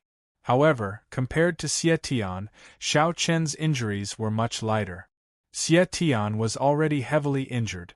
Only even if Xie Tian was heavily injured, he still didn't have any intention of retreating. Moreover, he didn't fear death, and even his expression didn't change that much. This kind of action made Xiao Chen's heart filled with doubt. However, the battle had already reached this point, and it was about time to end it. In these 3 days, the two of them had consumed quite a bit of energy. Xie Tian only had a single breath left, and with his current situation, Xiao Chen could indeed directly kill him. After fighting for this long, it was time to end it. Xiao Chen circulated the spiritual energy in his body. After reaching the ancestor realm, he didn't need to worry about running out of spiritual energy. One reason was because the spiritual energy in an ancestor realm expert's body was already very large. 2. The recovery ability of an ancestor realm expert was also very terrifying. Spiritual energy surged out of his body, and Xiao Chen pushed the sword world to its peak. Countless sword chi flew out from all directions at Xie Tian. Under the wild attack of these sword chi, countless small wounds quickly appeared on Xie Tian's body. Blood kept flowing out of his wounds, but this was not Xiao Chen's killing move. With just these methods, it wasn't enough to kill Xie Tian. At this time, Xiao Chen held his sword with both hands and swept out. With a sweep of his sword, a 300-meter-long sword chi cut through the sky. The golden sword glow was so dazzling that people couldn't open their eyes. The might of this sword was terrifying. Before the sword even arrived, the terrifying might was already enough to make people tremble in fear. He was instantly swallowed by the golden sword glow, and the golden sword chi cut Xietian's body in half. Moreover, the divine soul in his body was also instantly erased. To ensure that Xietian didn't have the slightest chance, Shao Chun didn't hold back with this sword. Even when the sword finally hit Xietian, Shao Chun didn't relax at all. His eyes were still staring right at Xietian. Seeing Xietian's body being cut in half, Shao Chun's divine sense swept out. After the previous matter, Shao Chun was even more cautious this time. He had to ensure that Xietian was truly dead. Under Shao Chun's divine sense, Xietian's life force was quickly dissipating. Feeling Xietian's life force dissipating, Shao Chun felt a bit more at ease, but he didn't relax too much. What happened to Xietian was too strange. In a normal situation, everyone else would have died without a doubt, but it was hard to say for Xietian, so Shao Chun didn't dare relax. Shao Chun had been using his divine sense to cover Xietian the entire time. Only when he felt that Xietian's vitality had completely dissipated did Shao Chun finally relax. However, just as Xietian was about to die, a black mist rushed out of Xietian's body and quickly dissipated. This black mist was very similar to the black mist that surrounded Xietian before, but it was a bit different. This black mist was much darker and could even be considered more solid, just like a mass of black water. This mass of black water came out of Xietian's body and then disappeared. Following that, Xietian's aura also disappeared. This was a strange scene. Shao Chun wanted to make a move to take that mass of black water, but he was a step too slow in the end. Shao Chun looked at the unfamiliar Xietian in front of him. Although his appearance didn't change at all, the feeling he gave to Shao Chun was incomparably unfamiliar, like he wasn't a person at all. Shao Chun looked at the unfamiliar Xietian in front of him. Although his appearance didn't change at all, the feeling he gave to Shao Chun was incomparably unfamiliar, like he wasn't a person at all. So Shao Chun was certain that the Xietian in front of him wasn't Xietian at all. However, as soon as Shao Chun's voice fell, Xietian's reply was to attack without any warning. Kill. As he coldly spat out the word, kill, Xietian took a step forward and charged at Shao Chun in an instant. At the same time, the black mist around him wildly expanded, quickly enveloping the space the two of them were in. Under the cover of the black mist, Xietian's aura increased by several times, reaching the limit of the ancestor realm. He sent out a fierce punch, but the attack style was no different from before.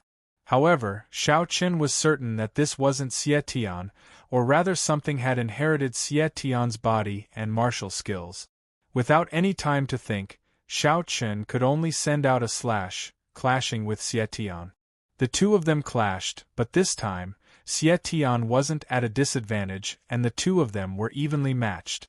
Shao Chun, who had the absolute advantage before, but now that he was fighting with Xietian, he wasn't able to gain any advantage at all.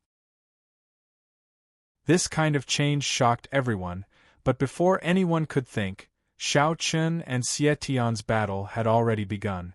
At this moment, Shao Chun wasn't the slightest bit careless. Although he didn't know what had happened to Xietian, he had to kill Xietian in the end. Whether the Xietian in front of him was Xietian or not, or if someone else had taken over his body, Shao Chun couldn't let Xietian continue to exist. His eyes becoming sharp, Shao Chun didn't show any mercy and attacked with incomparable ruthlessness. On the other hand, Xietian maintained the same expression from beginning to end, not showing any changes at all. The two of them fought fiercely, this battle even more intense than before. Moreover, the fight between Shao Chun and Xietian was no longer as easy as before. The golden slash fused with realm flash didn't have much of an effect on the current Xietian because every time Shao Chun attacked, Xietian would be able to block it. His defense, strength, speed, and reaction time had all increased by quite a bit, but his cultivation hadn't changed. Although it had increased, it still hadn't broken through to the Emperor realm. There were big changes in all aspects, but for Xiao Chen, he couldn't care about these things right now. The most important thing right now was to kill Xie Tian. As for what had happened to Xie Tian, it wouldn't be too late to slowly investigate it later. The fierce battle erupted, and in the blink of an eye, the two of them had already exchanged hundreds of blows. Their attacks were extremely fast, and the space around them was constantly torn apart by the shock waves from their battle. The black fog and sword chi constantly collided, contended, and fought against each other. The sword in Xiao Chen's hand turned into a rain of swords that constantly attacked Xie Tian. In a battle of this level, others naturally couldn't interfere. As for Junwuya, Xiao Chen didn't let him interfere, and let him focus on dealing with Xie Tian's subordinate. With Junwuya's help, they could greatly reduce the casualties on the sword sex side. As for Xie Tian, Xiao Chen was still confident that he could defeat him. This battle lasted for 3 days. The two of them fought from the boundless world to the void, and their injuries weren't light. Xiao Chen himself was also quite injured. However, compared to Xie Tian, Xiao Chen's injuries were much lighter. Xie Tian was already heavily injured. Only even if Xie Tian was heavily injured, he still didn't have any intention of retreating. Moreover, he didn't fear death, and even his expression didn't change that much. This kind of action made Xiao Chen's heart filled with doubt. However, the battle had already reached this point, and it was about time to end it. In these 3 days, the two of them had consumed quite a bit of energy, and Xie Tian only had a single breath left. With his current situation, Xiao Chen could indeed directly kill him. After fighting for this long, it was time to end it. Xiao Chen circulated the spiritual energy in his body. With a cultivation in the ancestor realm, he didn't need to worry about running out of spiritual energy. One reason was because the spiritual energy in an ancestor realm expert's body was already very large, and two, the recovery ability of an ancestor realm expert was also very terrifying. Spiritual energy surged out of his body, and Xiao Chen pushed the sword world to its peak. Countless sword chi flew out from all directions at Xie Tian. Under the wild attack of these sword chi, countless small wounds quickly appeared on Xie Tian's body. Blood kept flowing out of his wounds, but this was not Xiao Chen's killing move. With just these methods, it was not enough to kill Xie Tian. At this time, Xiao Chen held his sword with both hands and swept out. With a sweep of his sword, 100-meter-long sword chi cut through the sky. The golden sword glow was so dazzling that people couldn't open their eyes. The might of this sword was terrifying. Before the sword even arrived, the terrifying might was already enough to make people tremble with fear. He was instantly swallowed by the golden sword glow, and the golden sword chi cut through Xie Tian's body. Moreover, the divine soul in his body was also instantly erased. To ensure that Xie Tian didn't have the slightest chance, Xiao Chen didn't hold back with this sword. Even when the sword finally hit Xie Tian, Xiao Chen didn't relax at all. His eyes were still staring right at Xie Tian. Seeing Xie Tian's body being cut in half, Xiao Chen's divine sense swept out. After the previous matter, Xiao Chen was even more cautious this time. He had to ensure that Xie Tian was truly dead. Under Xiao Chen's divine sense, Xie Tian's life force was quickly dissipating. Feeling Xie Tian's life force dissipating, Xiao Chen felt a bit more at ease, but he didn't relax too much. What happened to Xie Tian was too strange. In a normal situation, everyone else would have died without a doubt, but it was hard to say for Xie Tian, so Xiao Chen didn't dare relax. Xiao Chen had been using his divine sense to cover Xie Tian the entire time. Only when he felt that Xie Tian's vitality had completely dissipated did Xiao Chen finally relax. However, just as Xie Tian was about to die, a black mist rushed out of Xie Tian's body and quickly dissipated. This black mist was very similar to the black mist that surrounded Xie Tian before, but it was a bit different. This black mist was much darker and could even be said to be more solid, just like a mass of black water. This mass of black water came out of Xietian's body and then disappeared. Following that, Xietian's aura also disappeared. This was a strange scene. Xiao Chen wanted to make a move to take that mass of black water, but he was a step too slow in the end. Xiao Chen looked at the unfamiliar Xietian in front of him.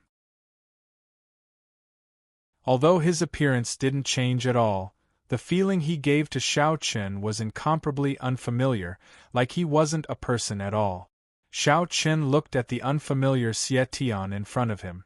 Although his appearance didn't change at all, the feeling he gave to Xiao Chen was incomparably unfamiliar, like he wasn't a person at all. So Xiao Chen was certain that the Xietian in front of him wasn't Xietian at all. However, as soon as Xiao Chen's voice fell, Xietian's reply was to attack without any warning. Kill. After coldly spitting out the word, kill, Xietian took a step forward and charged at Xiao Chen in an instant.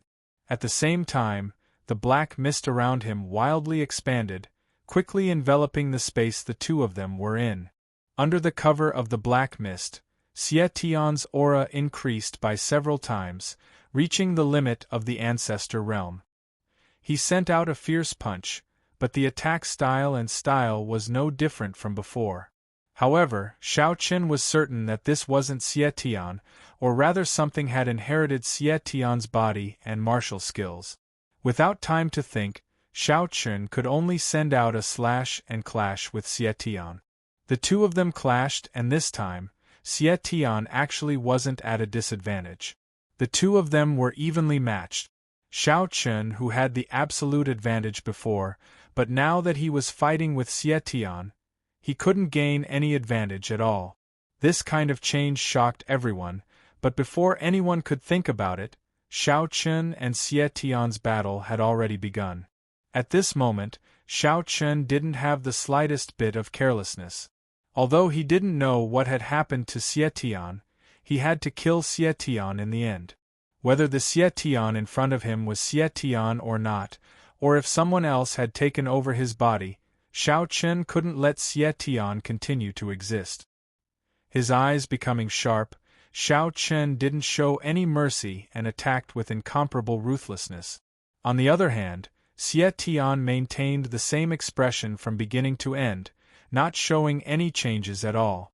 The two of them fought fiercely, this battle even more intense than before. Moreover, the fight between Xiao Chen and Xietian was no longer as easy as before. The golden slash fused with realm flash didn't have much of an effect on the current Xietian because every time Xiao Chen attacked, Xietian would be able to block it in time. His defense, strength, speed, and reaction speed had all increased by quite a bit compared to before. Only his cultivation hadn't changed. Although it had increased, it still hadn't broken through to the Emperor realm. There were big changes in all aspects, but for Xiao Chen, he couldn't care less about these things right now. The most important thing right now was to kill Xietian. As for what happened to Xietian, it wouldn't be too late to slowly investigate it later.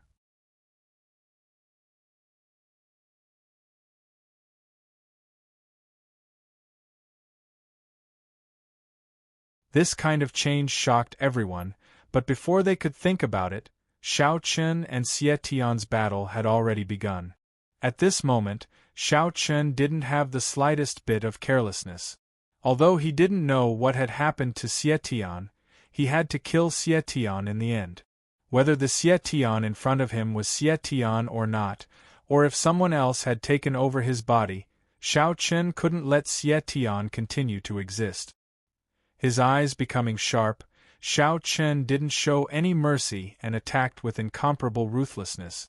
On the other hand, Xietian maintained the same expression from beginning to end, not showing any changes at all. The two of them fought fiercely, this battle even more intense than before. Moreover, the fight between Xiao Chen and Xietian was no longer as easy as before. The golden slash fused with realm flash didn't have much of an effect on the current Xietian because every time Xiao Chen attacked, Xie Tian would be able to block it. His defense, strength, speed, and reaction time had all increased by quite a bit, but his cultivation hadn't changed at all. Although it had increased, it still hadn't broken through to the Emperor realm. There were big changes in all aspects, but for Xiao Chen, he couldn't care less about these things right now. The most important thing right now was to kill Xie Tian. As for what had happened to Xie Tian, it wouldn't be too late to investigate it later. The fierce battle broke out, and in the blink of an eye, the two of them had already exchanged hundreds of blows. Their attacks were extremely fast and fierce, the space around them constantly being torn apart by the aftershocks of their battle. The black fog and sword chi constantly collided, contended, and fought against each other. The sword in Xiao Chen's hand turned into a rain of swords that constantly attacked Xie Tian. In a battle of this level, others naturally couldn't interfere. As for Junwuya, Xiao Chen didn't let him interfere and instead asked him to focus on dealing with Xie Tian's subordinate. With Junwuya's help, they could greatly reduce the casualties on the sword sex side. As for Xie Tian, Xiao Chen was still confident that he could defeat him. This battle lasted for 3 days. The two of them fought from the boundless world to the void, and their injuries weren't light. Xiao Chen himself was also quite injured. However, compared to Xie Tian, Xiao Chen's injuries were much lighter. Xie Tian was already heavily injured. Only even if Xie Tian was heavily injured, he still didn't have any intention of retreating. Moreover, he didn't fear death, and even his expression didn't change that much. This kind of action made Xiao Chen's heart filled with doubt. However, the battle had already reached this point and it was about time to end it. In these 3 days, the two of them had consumed a lot of energy and Xie Tian only had a single breath left.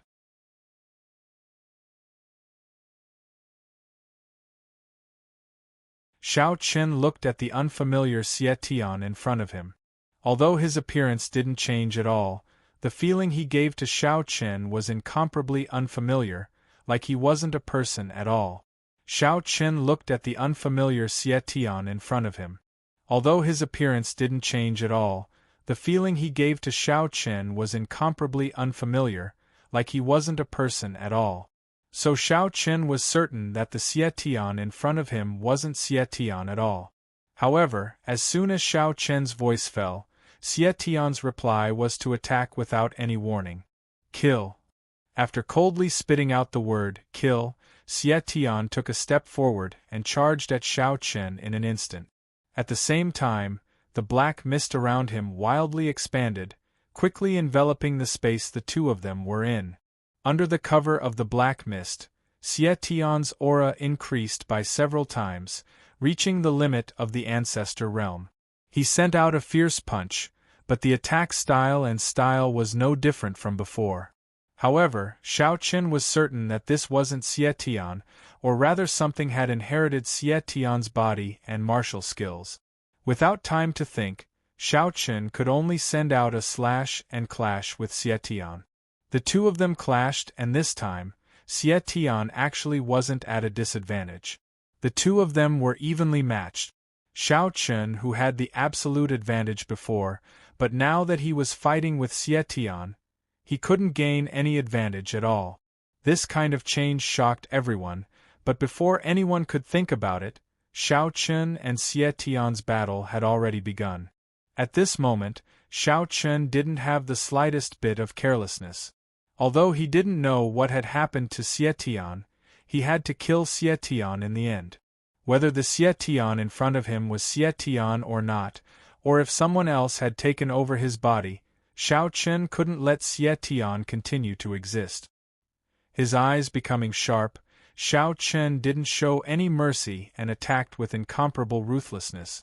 On the other hand, Xie Tian maintained the same expression from beginning to end, not showing any changes at all. The two of them fought fiercely, this battle even more intense than before. Moreover, the fight between Xiao Chen and Xie Tian was no longer as easy as before. The golden slash fused with realm flash didn't have much of an effect on the current Xie Tian because every time Xiao Chen attacked, Xie Tian would be able to block it in time.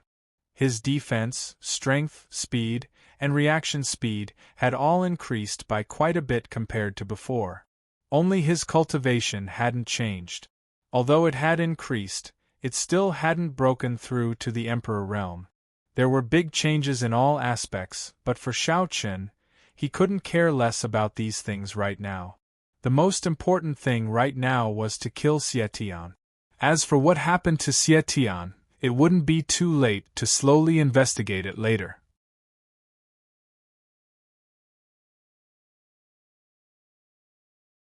Even when the sword finally hit Xie Tian, Xiao Chen didn't relax at all. His eyes were still staring right at Xie Tian.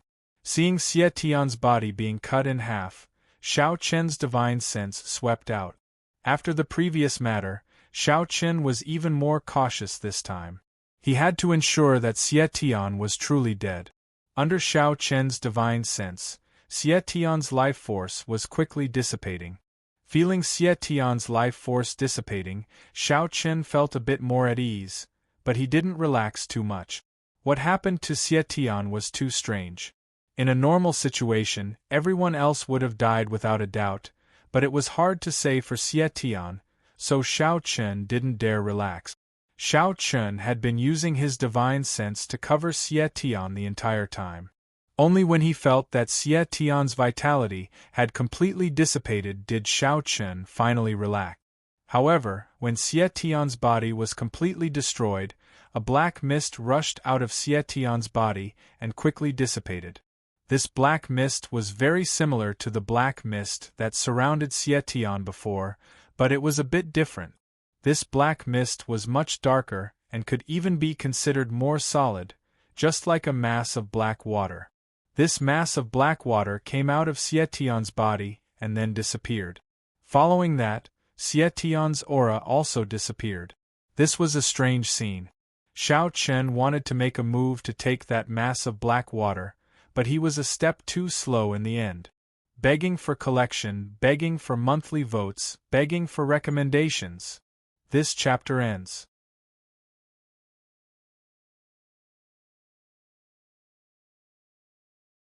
Chapter 2682.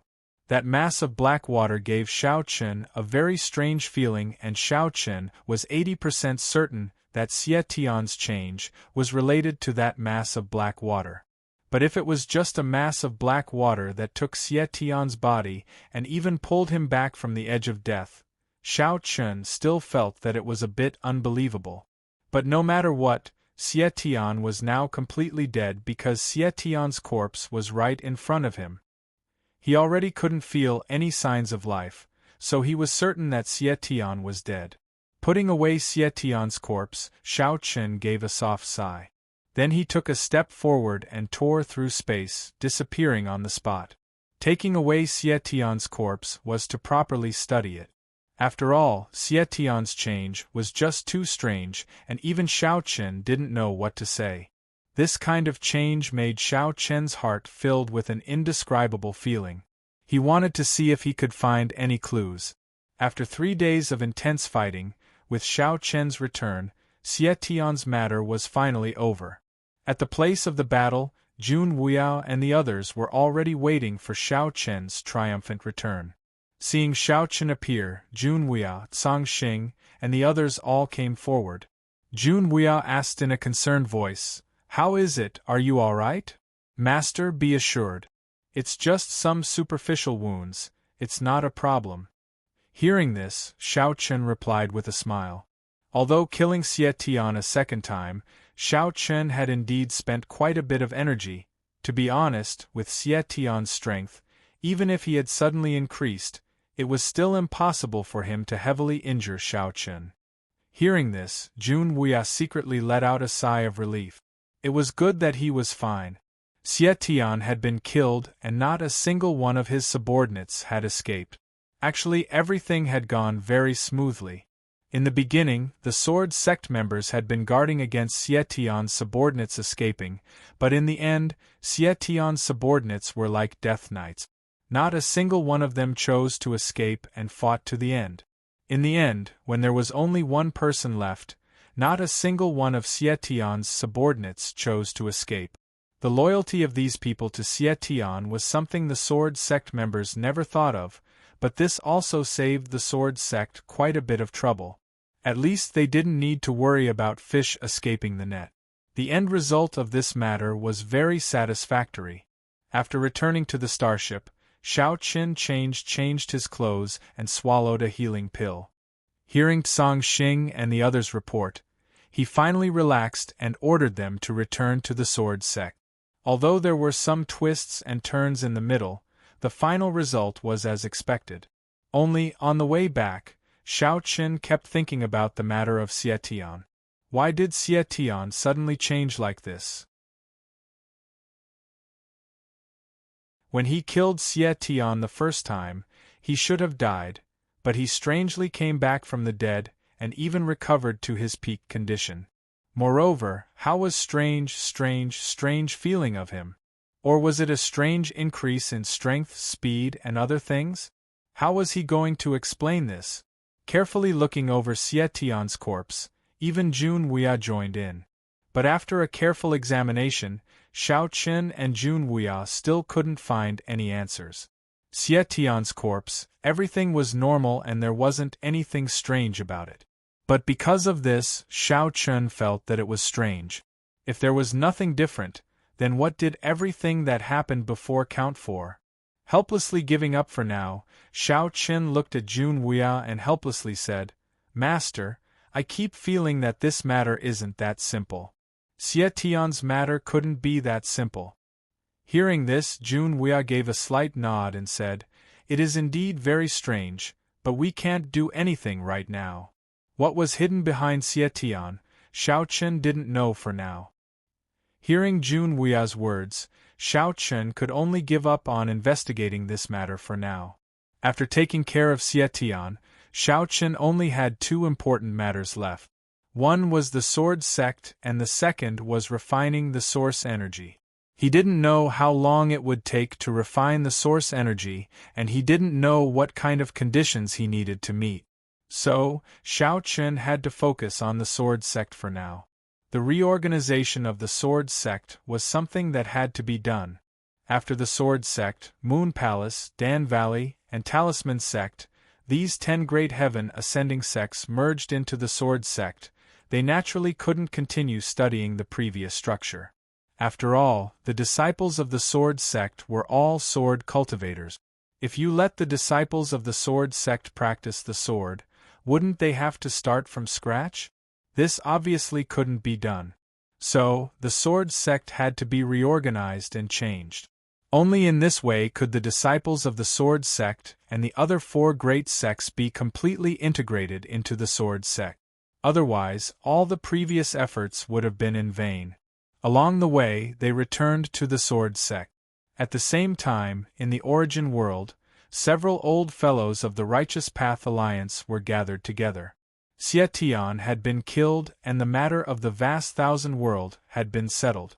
These old fellows were the first to know. Now it seemed like the ownership of the vast Thousand World had been decided. The World Master should be Xiao Qin. These old fellows didn't seem to care that Xiao Qin had become the World Master of the vast Thousand World. At this moment they gathered together. Not long after, a black-robed old man covered in black mist appeared in front of them. There was no need to say that this person was from the Dark Era.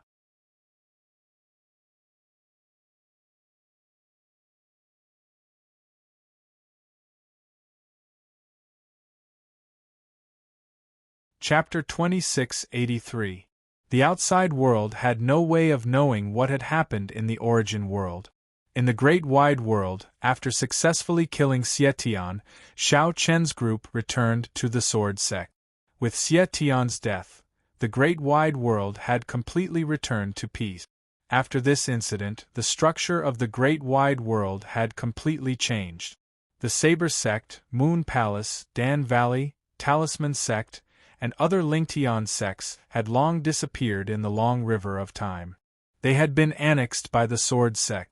After absorbing these 4 Lingtian sects, the Sword Sect's strength had reached an unprecedented height. In the entire great wide world, not to mention fighting, there was no force that could pose a threat to the Sword Sect. After successfully returning to the Sword Sect, Xiao Chen calmly relaxed for a few days. Even Xian Yuanling had a rare free time. Without any threat, everyone was naturally very relaxed. This was also a rare leisure time for the many higher-ups of the Sword Sect. However, these days only passed for a few days. After a period of rest, Xiao Chen finally began to reform the Sword Sect. After fully understanding the situation in the Sword Sect, especially after the disciples of the four great sects merged into the Sword Sect, Xiao Chen had a rough idea in his heart. The situation was not much different from what Xiao Chen had expected. After the disciples of the four great sects merged into the Sword Sect, the original disciples of the Sword Sect and the disciples of the four great sects did indeed have some small conflict. Although they were stopped by the elders and deacons immediately, it was not difficult to see that there was a clear gap between the disciples of the two sides. To put it bluntly, they looked down on each other. The disciples of the Sword Sect felt that the disciples of the four great sects were not worthy of being mentioned in the same breath as them. After all, they were the disciples of the Sword Sect, while the disciples of the four great sects were more like captives who had surrendered. Since they were looked down upon, the disciples of the four great sects naturally would not flatter them. Therefore, they looked down on the disciples of the Sword Sect very much. As a result, the conflict between the two sides naturally arose. Moreover, not only the disciples, but even the elders and deacons were the same. After the experts of the four great sects merged into the Sword Sect, they took the opportunity to become elders and deacons of the Sword Sect. However, as the dust had yet to settle, even though these people had become the elders and deacons of the Sword's Gate, they did not have any real power in reality. Originally, they held great power in their hands, but now they only had an undeserved reputation. Naturally, these people felt indignant. To put it bluntly, the integration of the Sword Sect and the four great sects had not been completed yet. Moreover, the grievances between the two sides were not shallow. These matters were what Xiao Chen had to deal with next. After understanding these matters, Xiao Chen was also anxious. Everyone was discussing in the main hall. This time, it was not only Xian Yuanling, Long Qing, Song Xing, Nangong Guan, and the other higher-ups of the Sword Sect. Even Dao Ju, Xiao Xiao, Dan Xian, and Chu Ming were present. They were already members of the Sword Sect, and could also be considered higher-ups of the Sword Sect. Moreover, Xiao Chen's expectations of Dao Ju and the other three were not low. After all, compared to the older generation experts like Song Xing, Dao Ju and the others were younger and more talented. In the future, their achievements would definitely surpass Song Xing and the others. This was also what the Sword Sect needed. Compared to the Cloud Palace and Immortal Palace, these old Overlord-level powers, the Sword Sect was still too weak.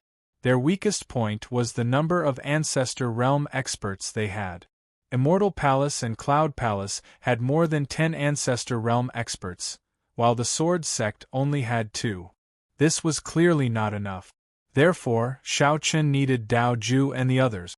In the future, they would also become the cornerstone of the Sword Sect. 52 Literature. The group of people gathered in the Sword Sect's main hall. Xiao Chen sat on the main seat and took the lead to speak. I believe everyone has heard about the matters in the sect.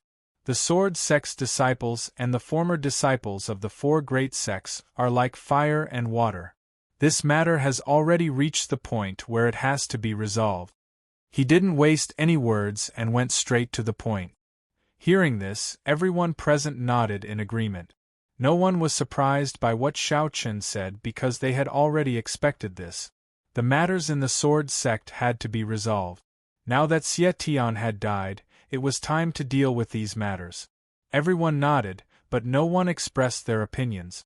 This was because if Xiao Chen didn't say anything, no one could tell what Xiao Chen was thinking.